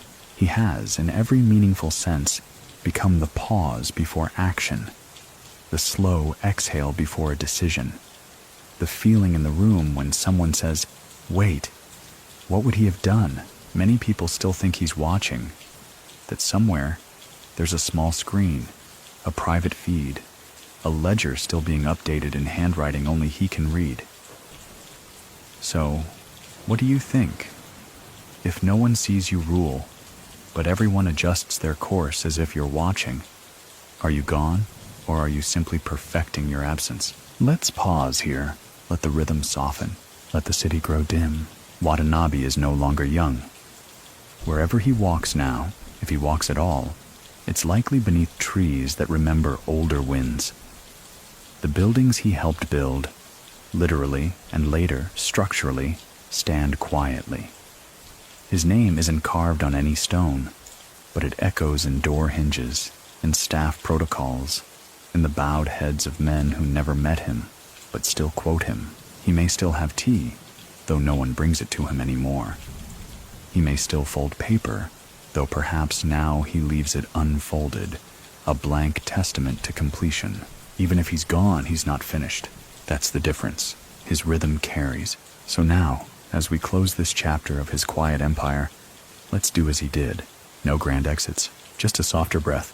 A long, calm look toward a horizon that doesn't need to explain itself. The garden waits. The paper stays blank, and silence in the end is still listening.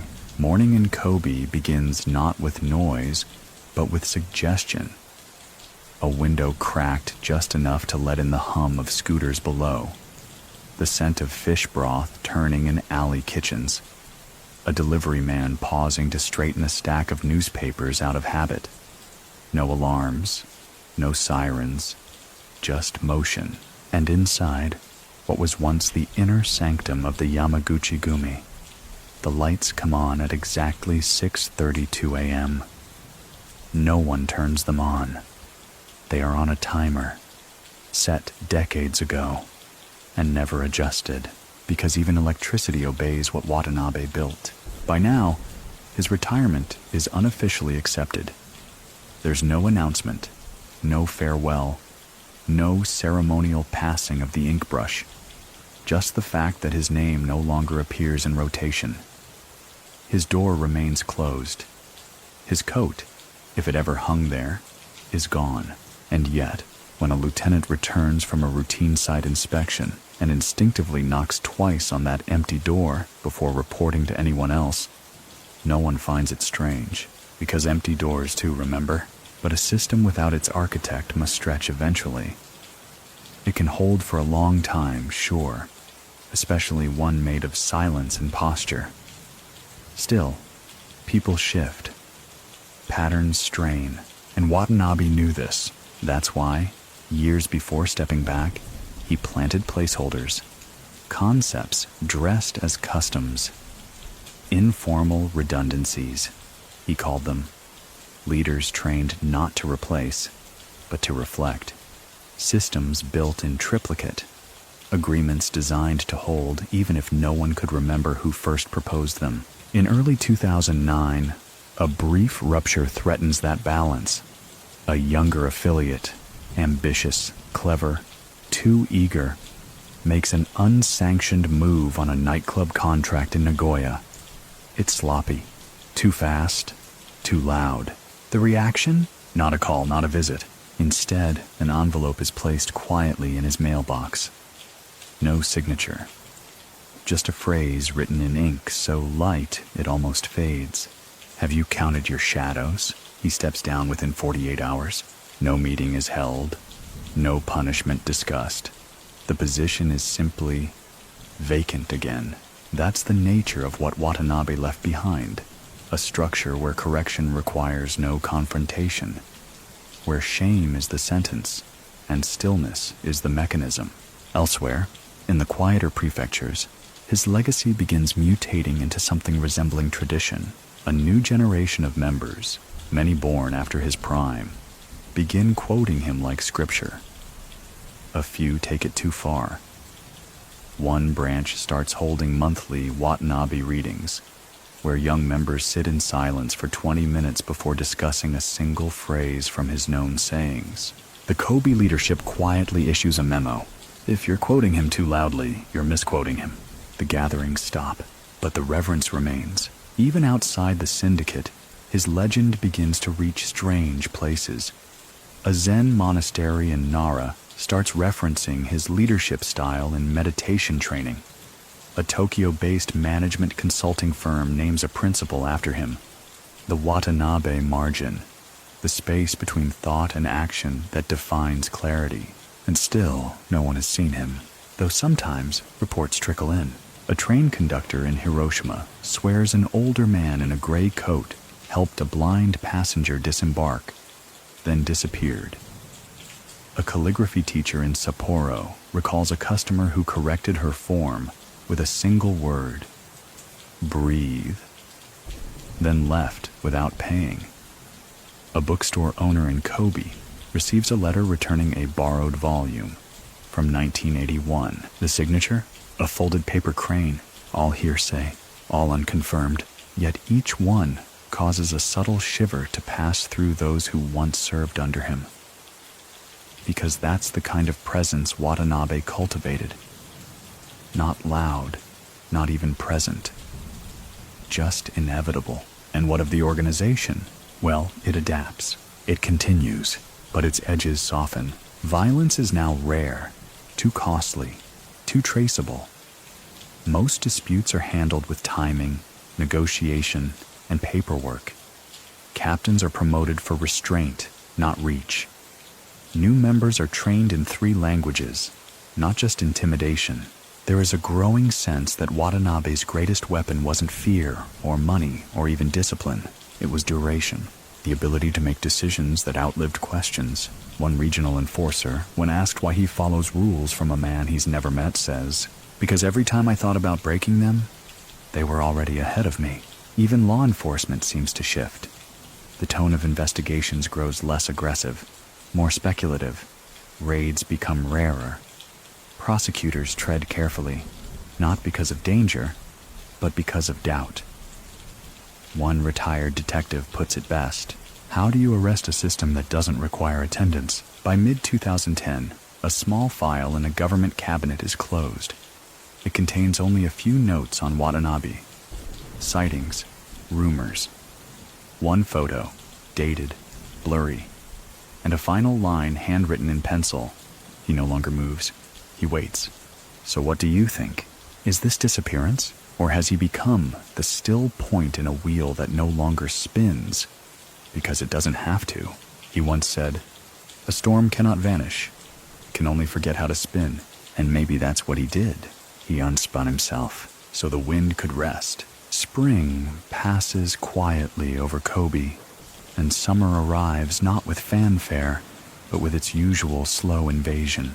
Cicadas starting their rhythms at dusk, laundromats running later into the evening, the scent of grilled mackerel drifting from alleyways, and in the old neighborhoods, people speak of how calm things feel lately. No one says it's because of Watanabe, but no one says it isn't. Inside Yamaguchi-gumi headquarters, the rhythm continues.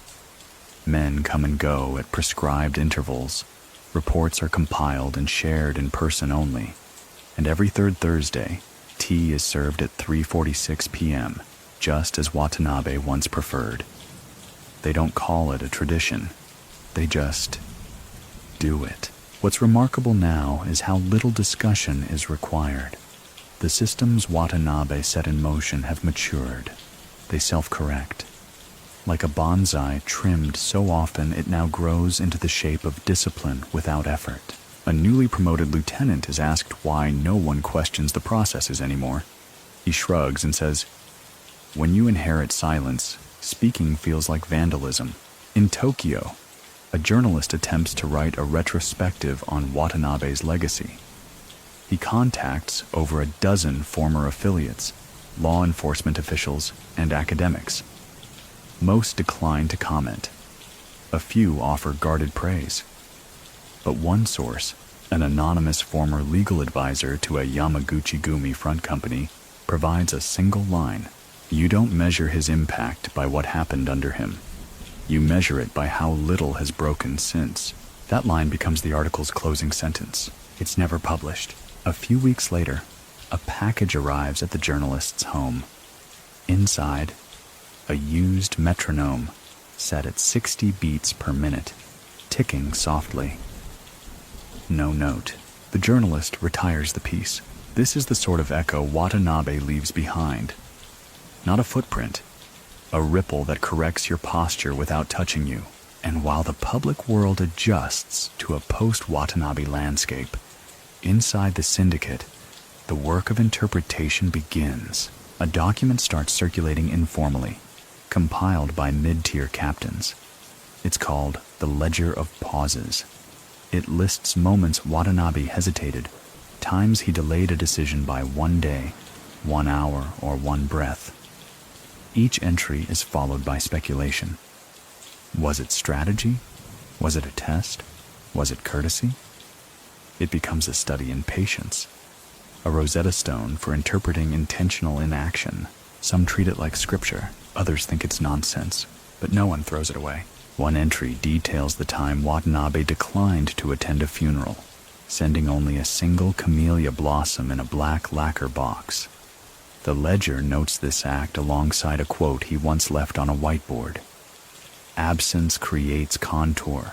Many people still think that was the moment the organization learned how to exist without him. Not in loss, but in outline.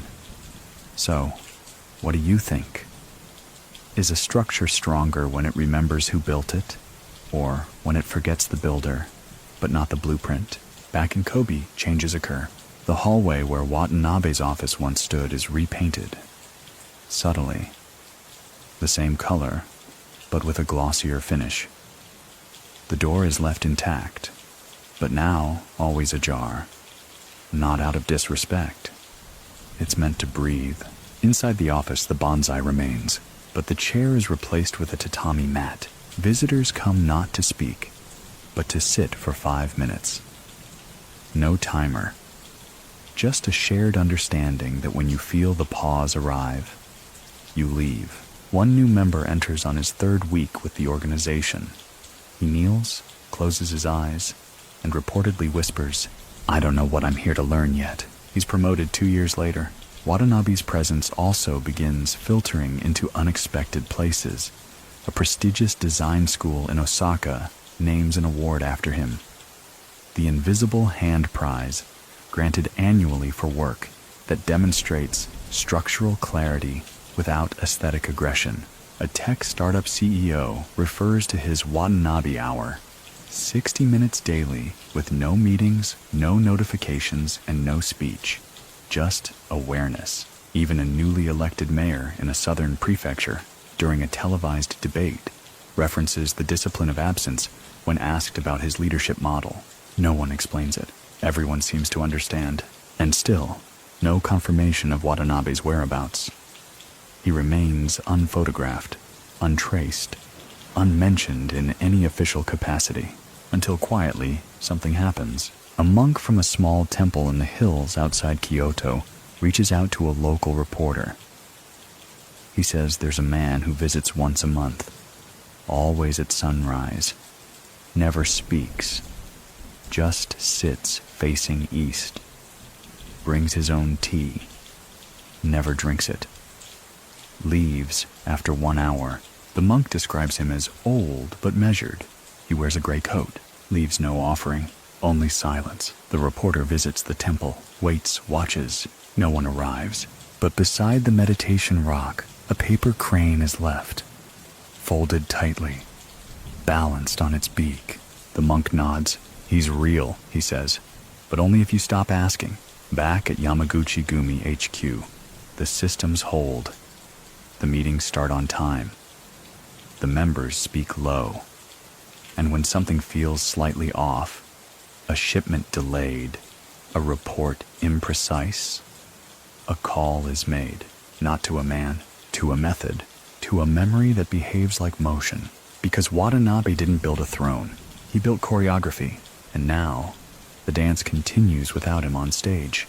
The rain returns to Kobe, soft and unscheduled. It taps against glass panels at Yamaguchi-gumi headquarters, drips down the corners of awnings, slides into gutters with no destination but persistence. And inside, the rhythm continues, not brisk, not slow, just steady. There is no official successor. There never was. The title of Kumicho, once formalized through ceremony and rank, now feels like a misnomer. No one wears it. No one dares. Because no one is expected to. Not after Watanabe. Instead, the organization operates like a machine whose engineer built it to run without ever needing a mechanic. Each gear fits another. Each part checks itself. It's not perfection. It's harmony. One senior administrator refers to it as structural silence. He says, "It's not that we're afraid to break the rules. It's that we're reluctant to interrupt them. And yet, even machines require lubrication now and then." Friction has returned, quietly. Nothing dramatic. Just murmurs. Some of the younger captains, ambitious, Western-educated, impatient, begin to push. Not publicly, but in tone, in body language, in questions asked with too little space between them. Why can't we expand into digital currencies? Why must our meetings still be undocumented? Why is silence still treated as a form of leadership? These are valid questions, and yet dangerous ones, because when a system has been built to run on timing, asking too many questions at once is like knocking on all the doors of a quiet house simultaneously. The response is elegant. One morning, each of those younger captains finds a message on their desk. A single index card, handwritten, same paper, same ink. Each card contains a different poem. One reads, "The branch that grows fastest invites wind to test its spine. Sit deeper in root." No threats, no reprimands, but the message lands. One captain requests reassignment to Hokkaido by the end of the week. Another begins delaying his own speaking time at meetings by exactly 10 seconds. The third, he sends a gift to the courier who delivered his card. A bonsai knife, newly sharpened. Meanwhile, Watanabe's legend spreads, but not like wildfire, like mist. At a university in Tokyo, a graduate seminar on leadership includes a lecture on disappearing authority. The professor opens the session with an old photograph. Watanabe seated at a table, expression unreadable, chopsticks resting on a white ceramic stand. Behind him, nothing but window light. The students are asked, what makes him dangerous? No one answers immediately. Finally, one young woman says, I think it's because we're not sure if he's reacting to us or remembering something we haven't done yet. Outside academia, his legacy slips into stranger corners. A jazz bar in Kyoto changes its playlist rotation after a man in a gray coat leaves a note. The silence between songs is too short. The bar doesn't know who sent it, but they comply. A middle-aged librarian in Nagoya finds an anonymous donation left inside a returned book, the Book of Tea. Tucked between pages 17 and 18, a pressed camellia. No explanation. And once in Osaka, a tailor receives a custom order written on thick paper stock. Gray, single vent, no lining, must disappear in motion. The suit is delivered. Payment left in a lacquered box. No return. No adjustments. Back at headquarters, Watanabe's former office remains untouched. Still that single bonsai. Still the tatami mat. Still the folded paper waiting on the table each morning. There's talk now of sealing the room. Some say it's time. Others say to wait. One elder, the oldest active member, suggests something else. Leave the door open. Not for him. For the part of him that never left. Because that's the thing.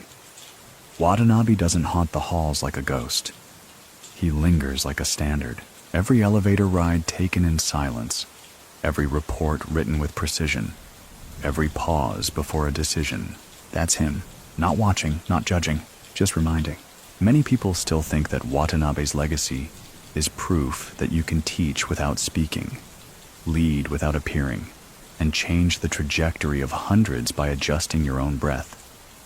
So what do you think? Is leadership what you do? Or what you no longer have to do once others remember how you did it? Summer ends. Kobe cools. The cicadas stop.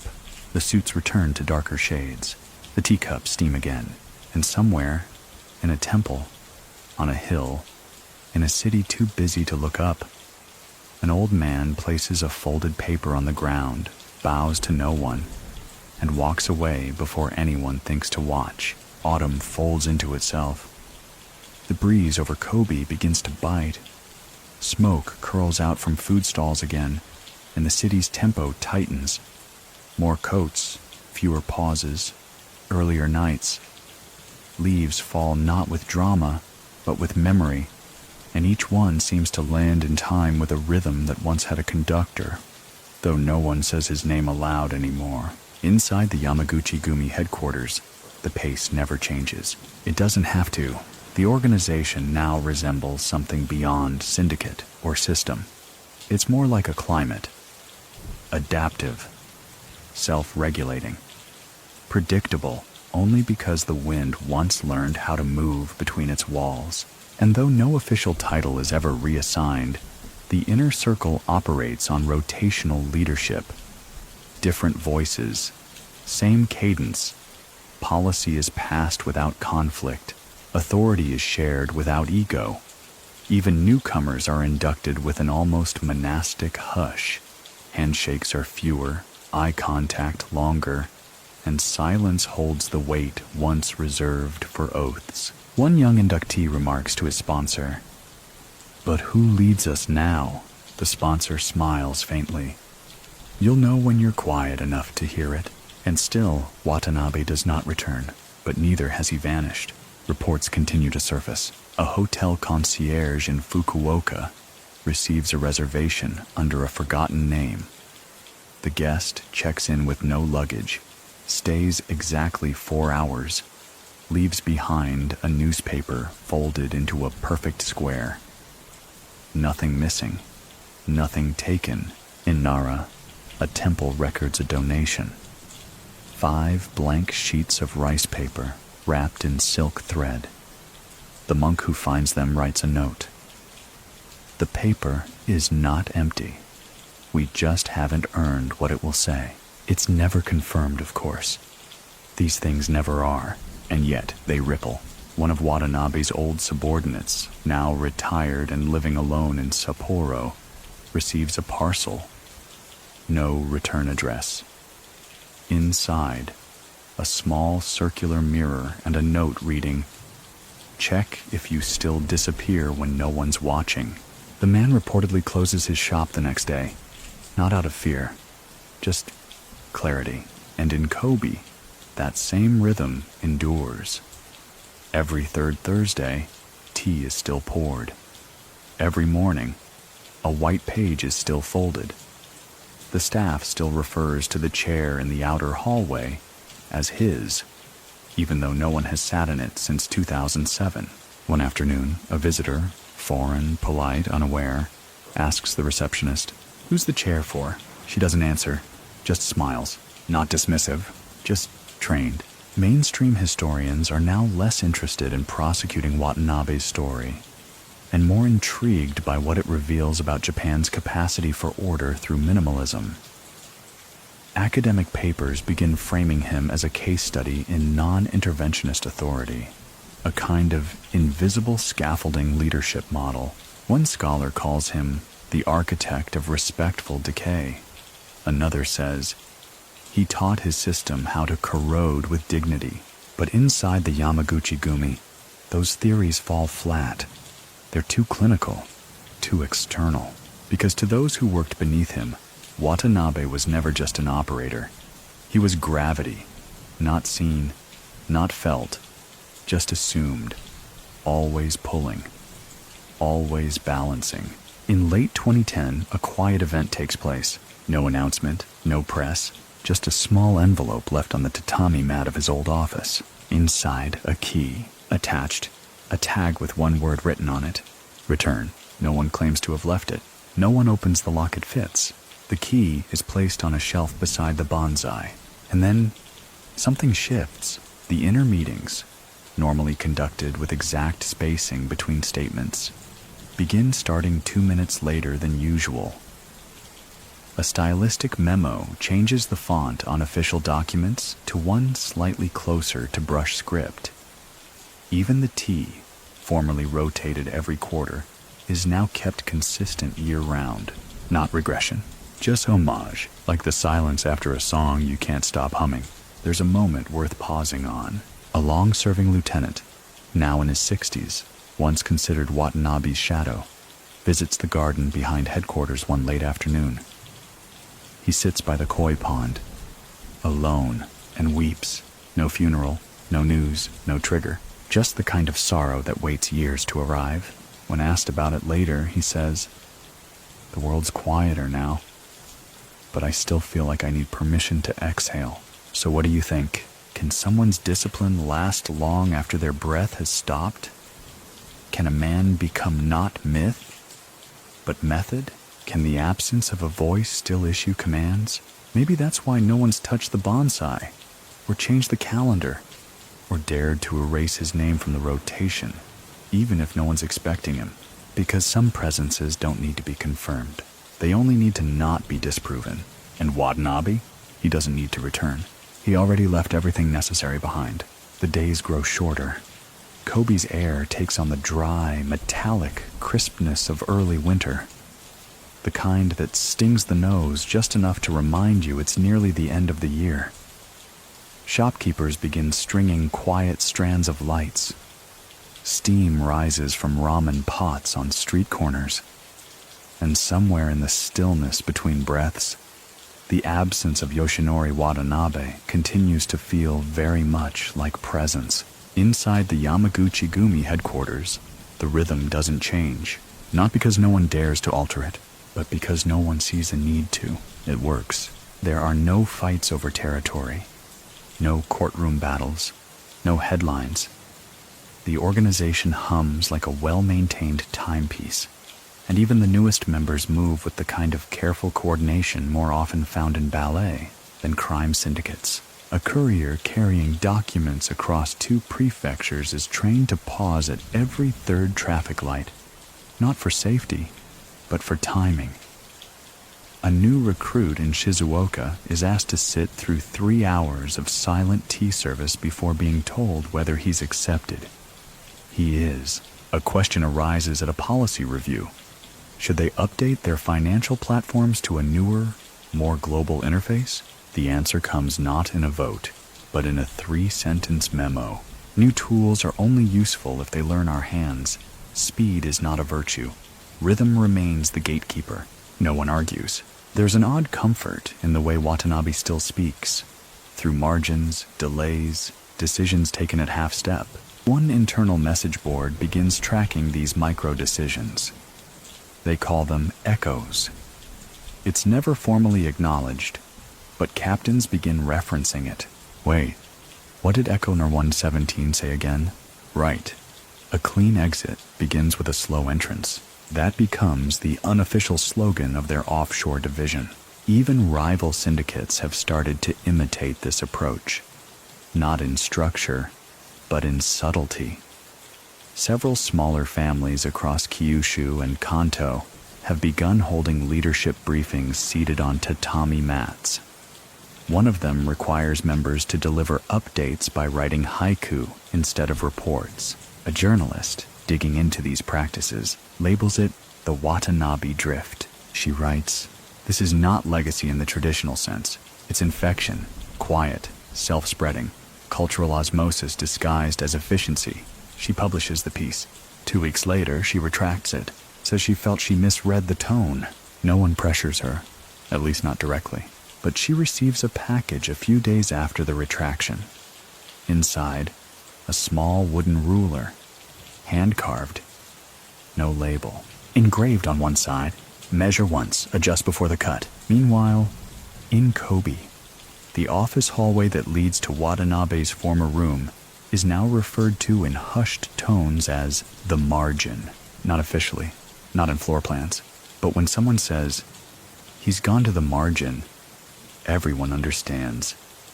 He stepped away, briefly, to consider before acting, to breathe, to let silence finish the sentence. A lieutenant overseeing operations in Osaka begins handwriting his reports again, just to slow down.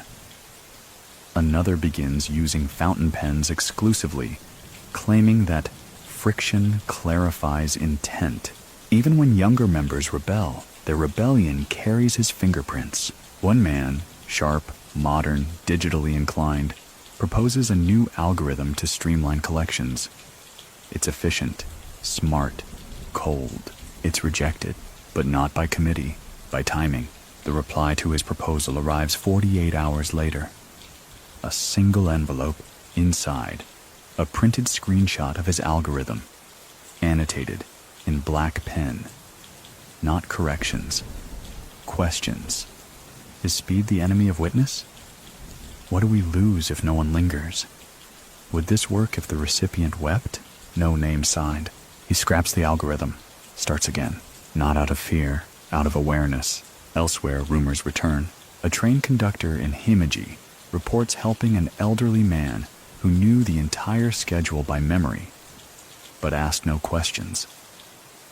A gardener at a mountainside villa notices a man sitting on a bench for hours, saying nothing, leaving behind only a folded page tucked under a rock. It read, "When the roots forget the wind, the tree begins to perform."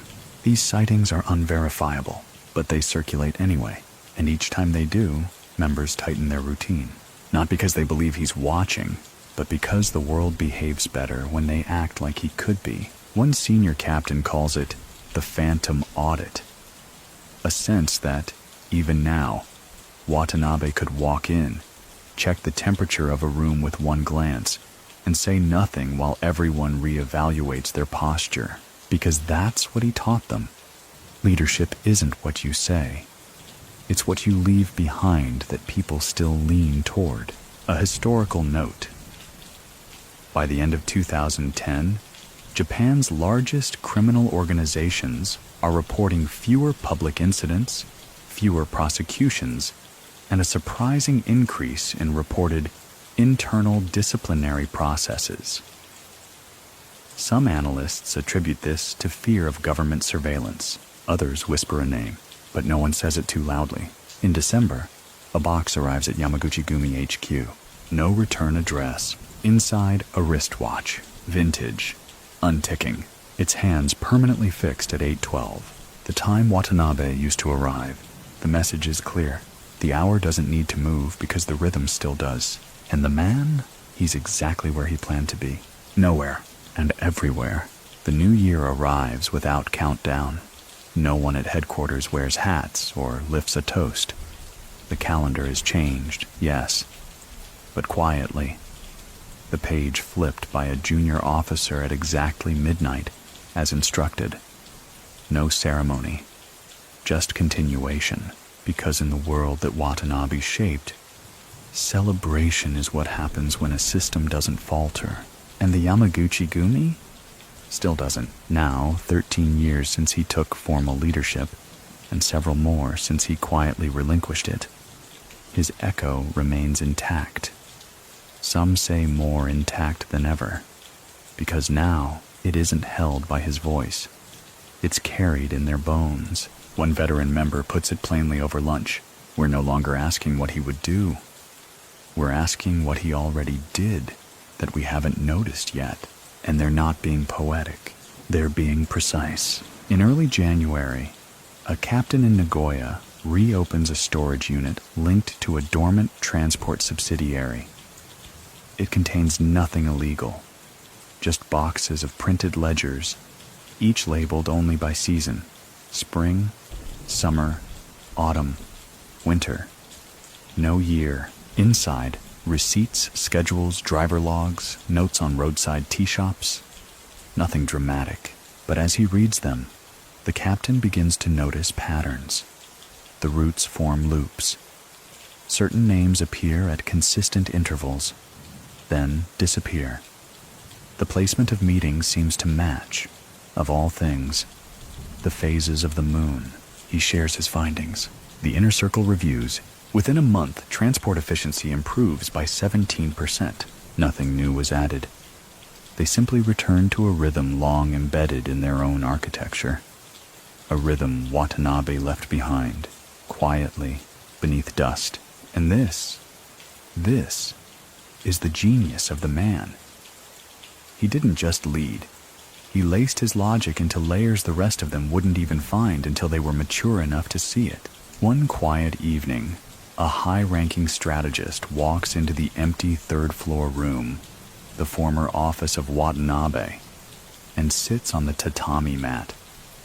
He's not supposed to. No one sat there in years, but he sits anyway, not out of defiance, out of exhaustion.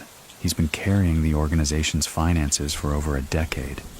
His reports are immaculate, his audits spotless. But something has felt off lately, something unspoken. Like a delay in breath he can't quite diagnose. He breathes, he waits, and then he notices the bonsai. It's leaning, not sick, not untended, but the soil has shifted imperceptibly. The base has rotated a few degrees, and with it, the whole shape. It's no longer symmetrical. He stares at it for a long time, and when he leaves the room, he rewrites his report, removing 2 redundancies, splitting an account between 3 branches instead of 1. No instruction told him to do this, just the way the tree leaned. This is what remains of Watanabe. Not a man, not a memory, but a code. A grammar of decisions folded into everything from hiring schedules to hallway etiquette.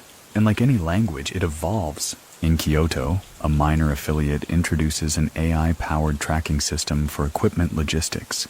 It's sleek, effective, but the interface feels loud, distracting. A captain from Kobe visits, reviews the system, says nothing. But when he returns, he sends the Kyoto team a single phrase, embroidered on cloth. Even perfect tools must whisper. They redesign the interface within a week. The phrase? taken from one of Watanabe's memos from 1993. Meanwhile, on the outside, law enforcement remains baffled. Crime statistics are down. Syndicate visibility near zero. Surveillance footage reveals nothing more than well-dressed men carrying briefcases, entering buildings, leaving no trace. There are no recordings, no fingerprints, no meetings to interrupt. The police begin calling it the fog wall. They know there's something there, but everything they try passes through it unchanged. One detective, when asked during a debrief how the organization remains so stable, replies, "It's not that they're avoiding us, it's that we're not important to their rhythm." At an Interpol conference, a criminologist presents on post-personality organized crime. His case study is Watanabe. He draws a distinction between fear-based leadership and system-based continuity. He ends his talk with a slide showing nothing but a white square, a pause, then the words, "This is what a real boss leaves behind." Inside Yamaguchi-gumi HQ, the members don't discuss these presentations. They're aware of them, of course. But to speak of Watanabe in external terms feels reductive, like translating brushwork into pixels. Instead, they continue with their routines, reports written in pen, tea poured at proper temperature, shoes placed neatly by the door, and the white paper still folded, still left untouched. No one replaces it, because if Watanabe taught them anything, it was this. Some messages are only read when you stop trying to unfold them. Winter sharpens. Kobe becomes a city of wool coats and closed collars, breath visible in the early morning air, and vending machines humming slightly louder against the cold. The wind carries less chatter now, more silence. And within that silence, something pulses, steady, faint, familiar. The Yamaguchi-gumi headquarters holds its stillness with reverence. The third-floor tatami room remains untouched, but visited more often. No one speaks there. They just sit. They bring no reports. They make no calls. They leave behind no evidence, only a slight rearrangement of their own posture. Outside the room, operations continue. Perfectly. But something new has begun to ripple across the surface. A suggestion, not a crisis. A murmur, not a movement. Some of the youngest members, those born after Watanabe's prime, raised under his protocols but not his presence, begin to wonder aloud. They don't question his methods. They question their own limits within them. What if clarity could come faster? Shouldn't silence be strategic, not sacred? When do we stop preserving and start building? To the older ranks, these questions feel premature. To others, they feel inevitable. And so, for the first time in nearly 2 decades, an internal council is held. Not a vote, not a challenge, just a gathering. Chairs are arranged in a circle. Tea is served. The room smells faintly of cedar and protocol. The agenda? What next? No one brings notes. No one invokes Watanabe by name, but he's there in how they wait before speaking, in how they let sentences finish before replying, in how the first to speak is not the highest ranking, but the quietest. He begins with a question. Do you feel him less? And no one says yes, but no one says no. Instead, they sit in it, let the air fill in. Eventually, someone else speaks. She's right. One of the juniors. We can't confuse maintenance with growth. Another voice. But growth at what cost? We exist because he didn't hurry. A third. Maybe it's not about going faster. Maybe it's about remembering how to move while still watching the ground. The room nods. A small one. Muted. But agreement. They begin charting ideas. Not plans. Possibilities. Extensions of rhythm rather than deviations. And with each suggestion, someone always adds the same question. Would it still feel like him? That becomes the new filter. Not approval. Not tradition. Alignment. Because Watanabe never asked to be followed. He asked to be understood. And understanding, as they've learned, takes more time than obedience. By spring, small reforms take root. Training manuals are updated. but not rewritten. They now include blank pages labeled, "To be filled by the rhythm of the room." A digital platform is tested, for internal scheduling only. The interface mimics traditional scroll layout. Users must pause 3 seconds between entries. An annual report is issued for the first time, written entirely in the form of tanka poetry. And still, through it all, Watanabe lingers. In one instance, a branch office in Sendai makes an uncharacteristically aggressive move on a contract. It's efficient, profitable, bold.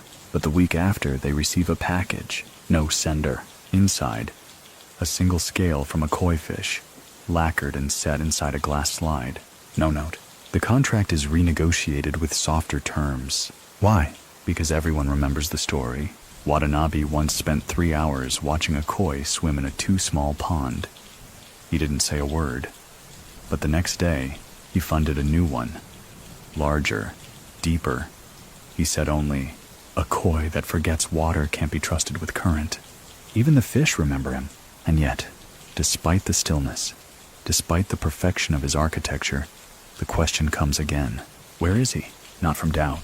From missing. A kind of ache. Not because he's needed, but because absence, when felt too long, begins to carry the weight of unfinished ritual. In April, a group of mid-level officers gathers on the anniversary of his last known appearance.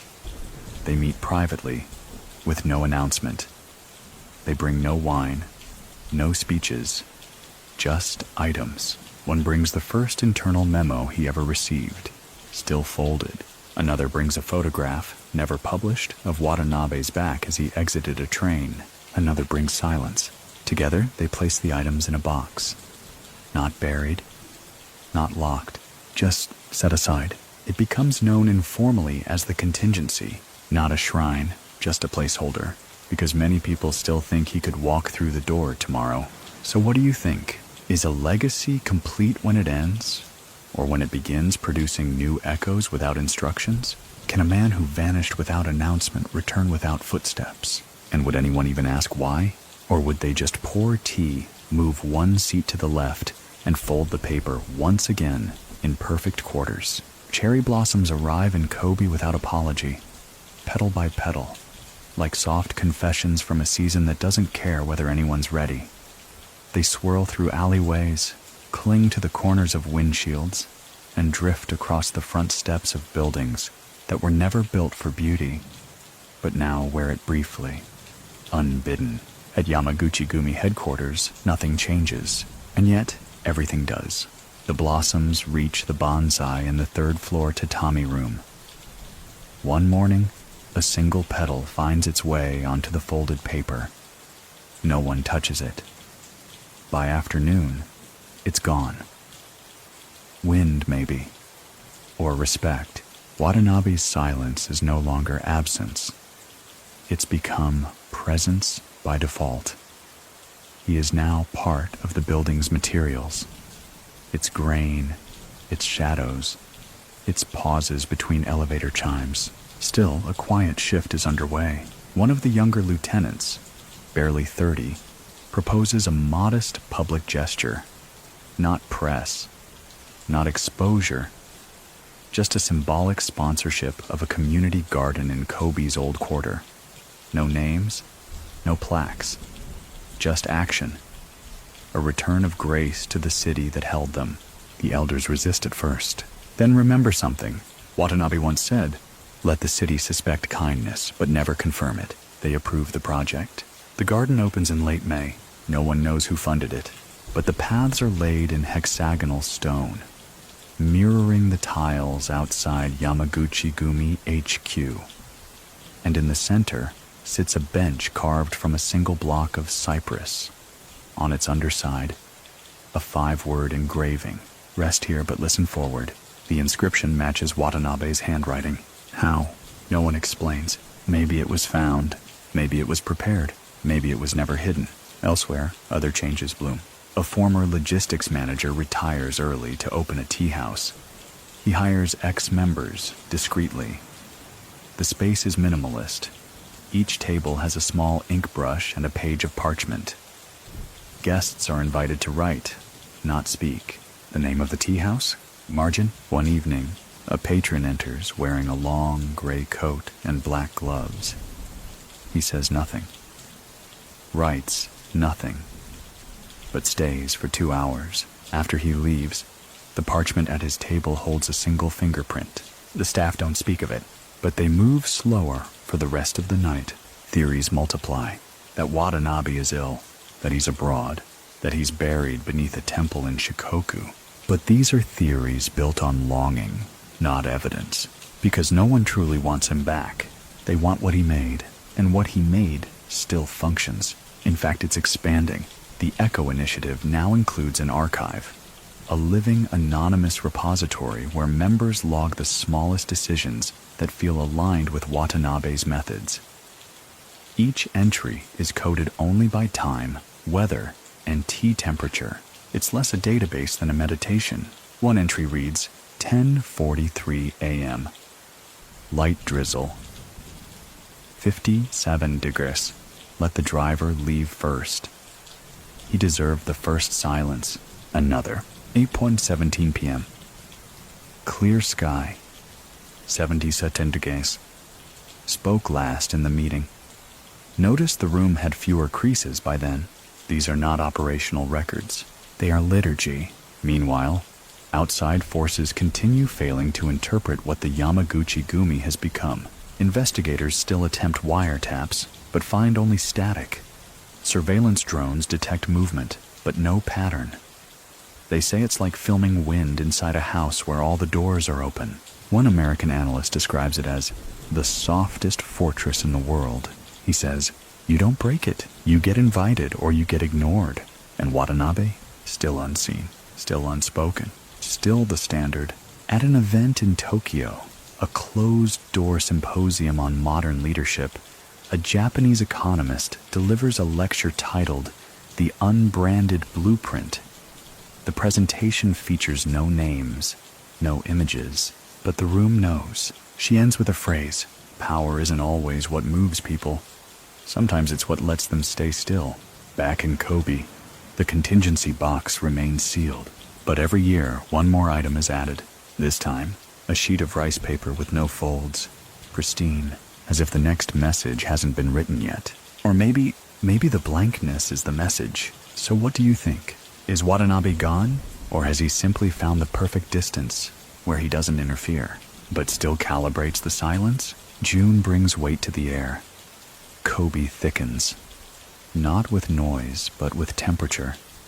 The rain comes sideways now, a little faster, a little warmer. And in that humid suspension of breath and drizzle, the rhythms of the Yamaguchi-gumi persist, like a clock without hands. Still ticking, still precise, still without needing confirmation. The hallway outside Watanabe's old office now carries a scent. Cedar and sandalwood. No one says when it started. Some think it's the bonsai.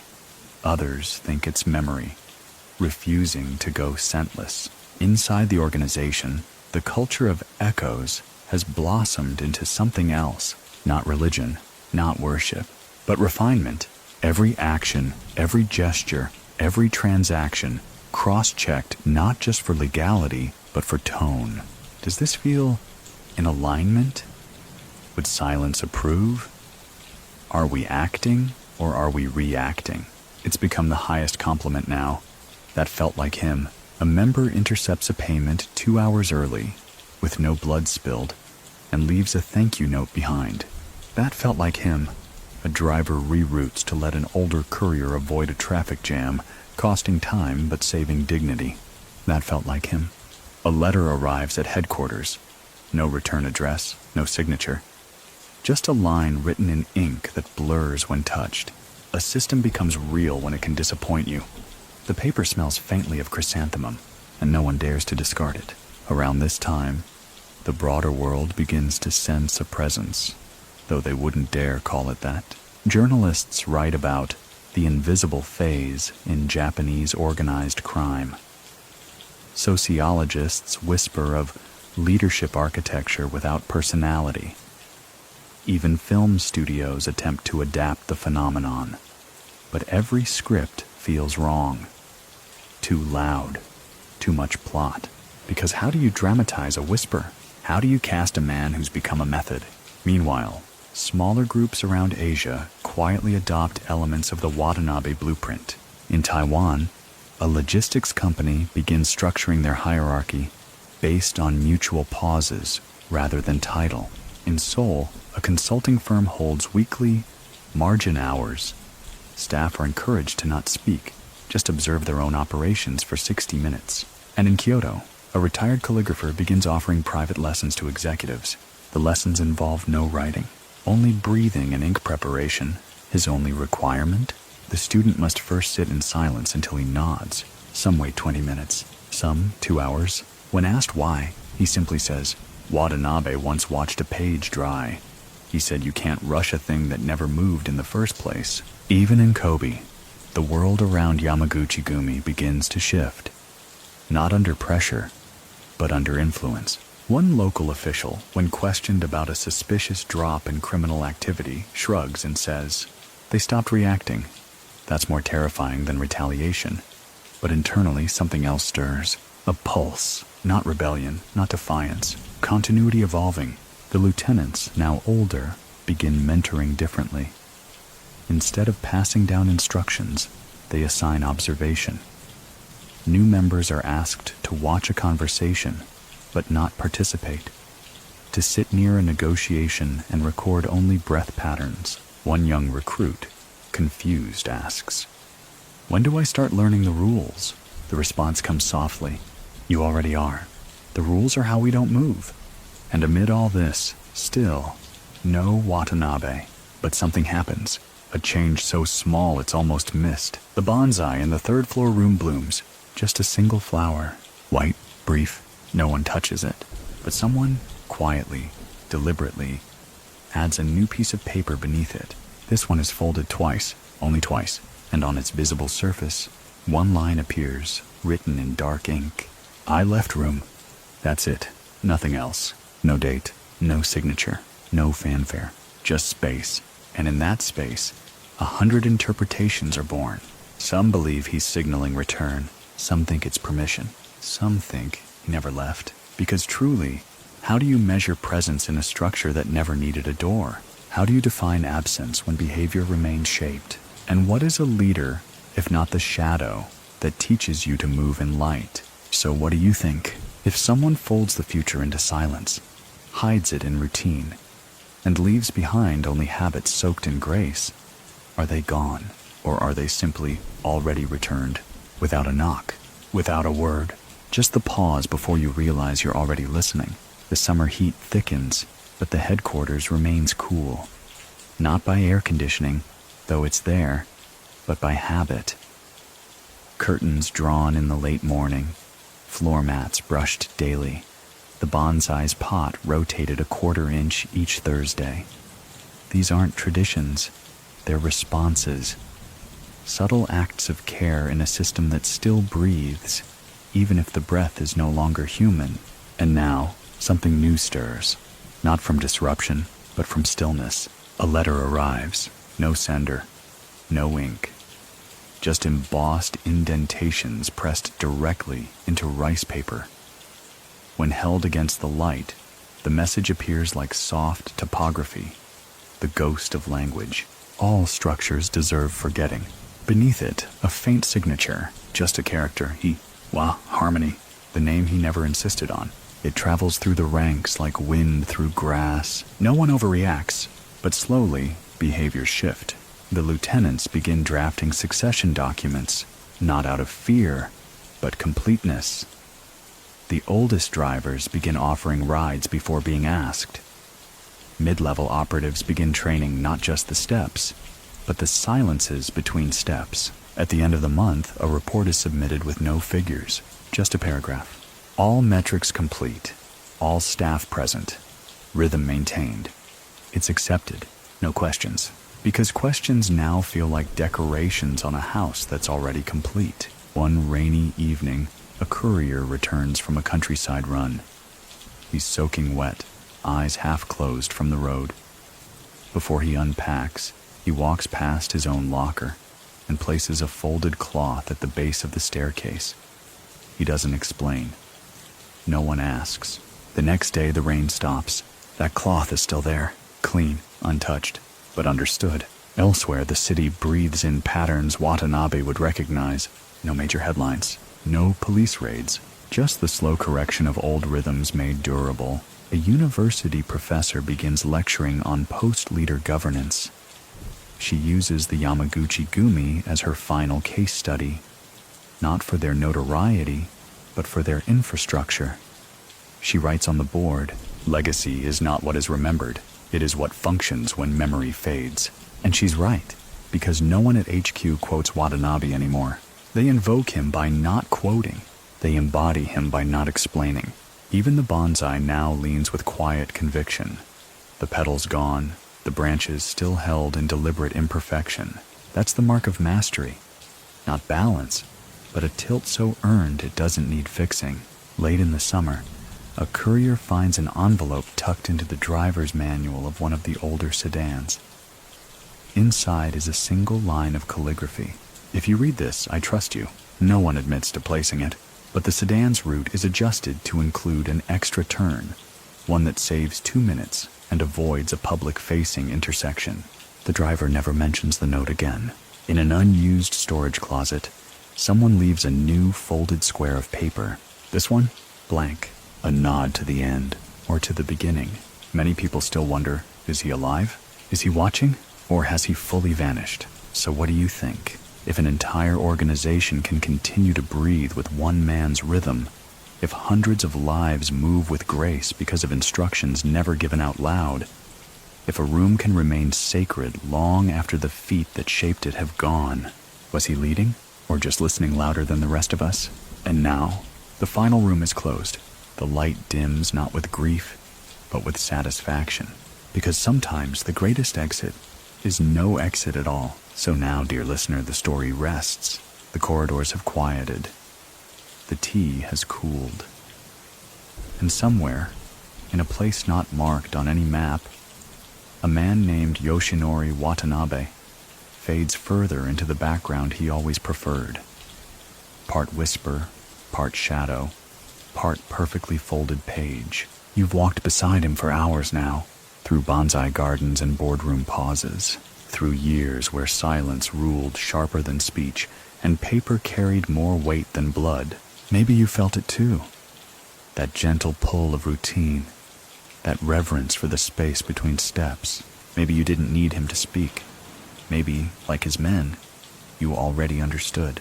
Because some leaders lead loudly, and some, they become architecture, a hallway, a phrase, a way of sitting, a rhythm that steadies the pulse. So now, as your eyes grow heavy, know that you've just stepped through one of the quietest corridors in history and come out the other side intact. No car chases, no sirens, just a chair that still turned ever so slightly toward the door in case he ever walks through again. Let that thought settle. Let the silence hold you. Let the breath slow to match the pace of those who never rushed. And when sleep comes, because it will, know that you're resting not at the end of a story, but in the margin between legacy and lullaby. Good night.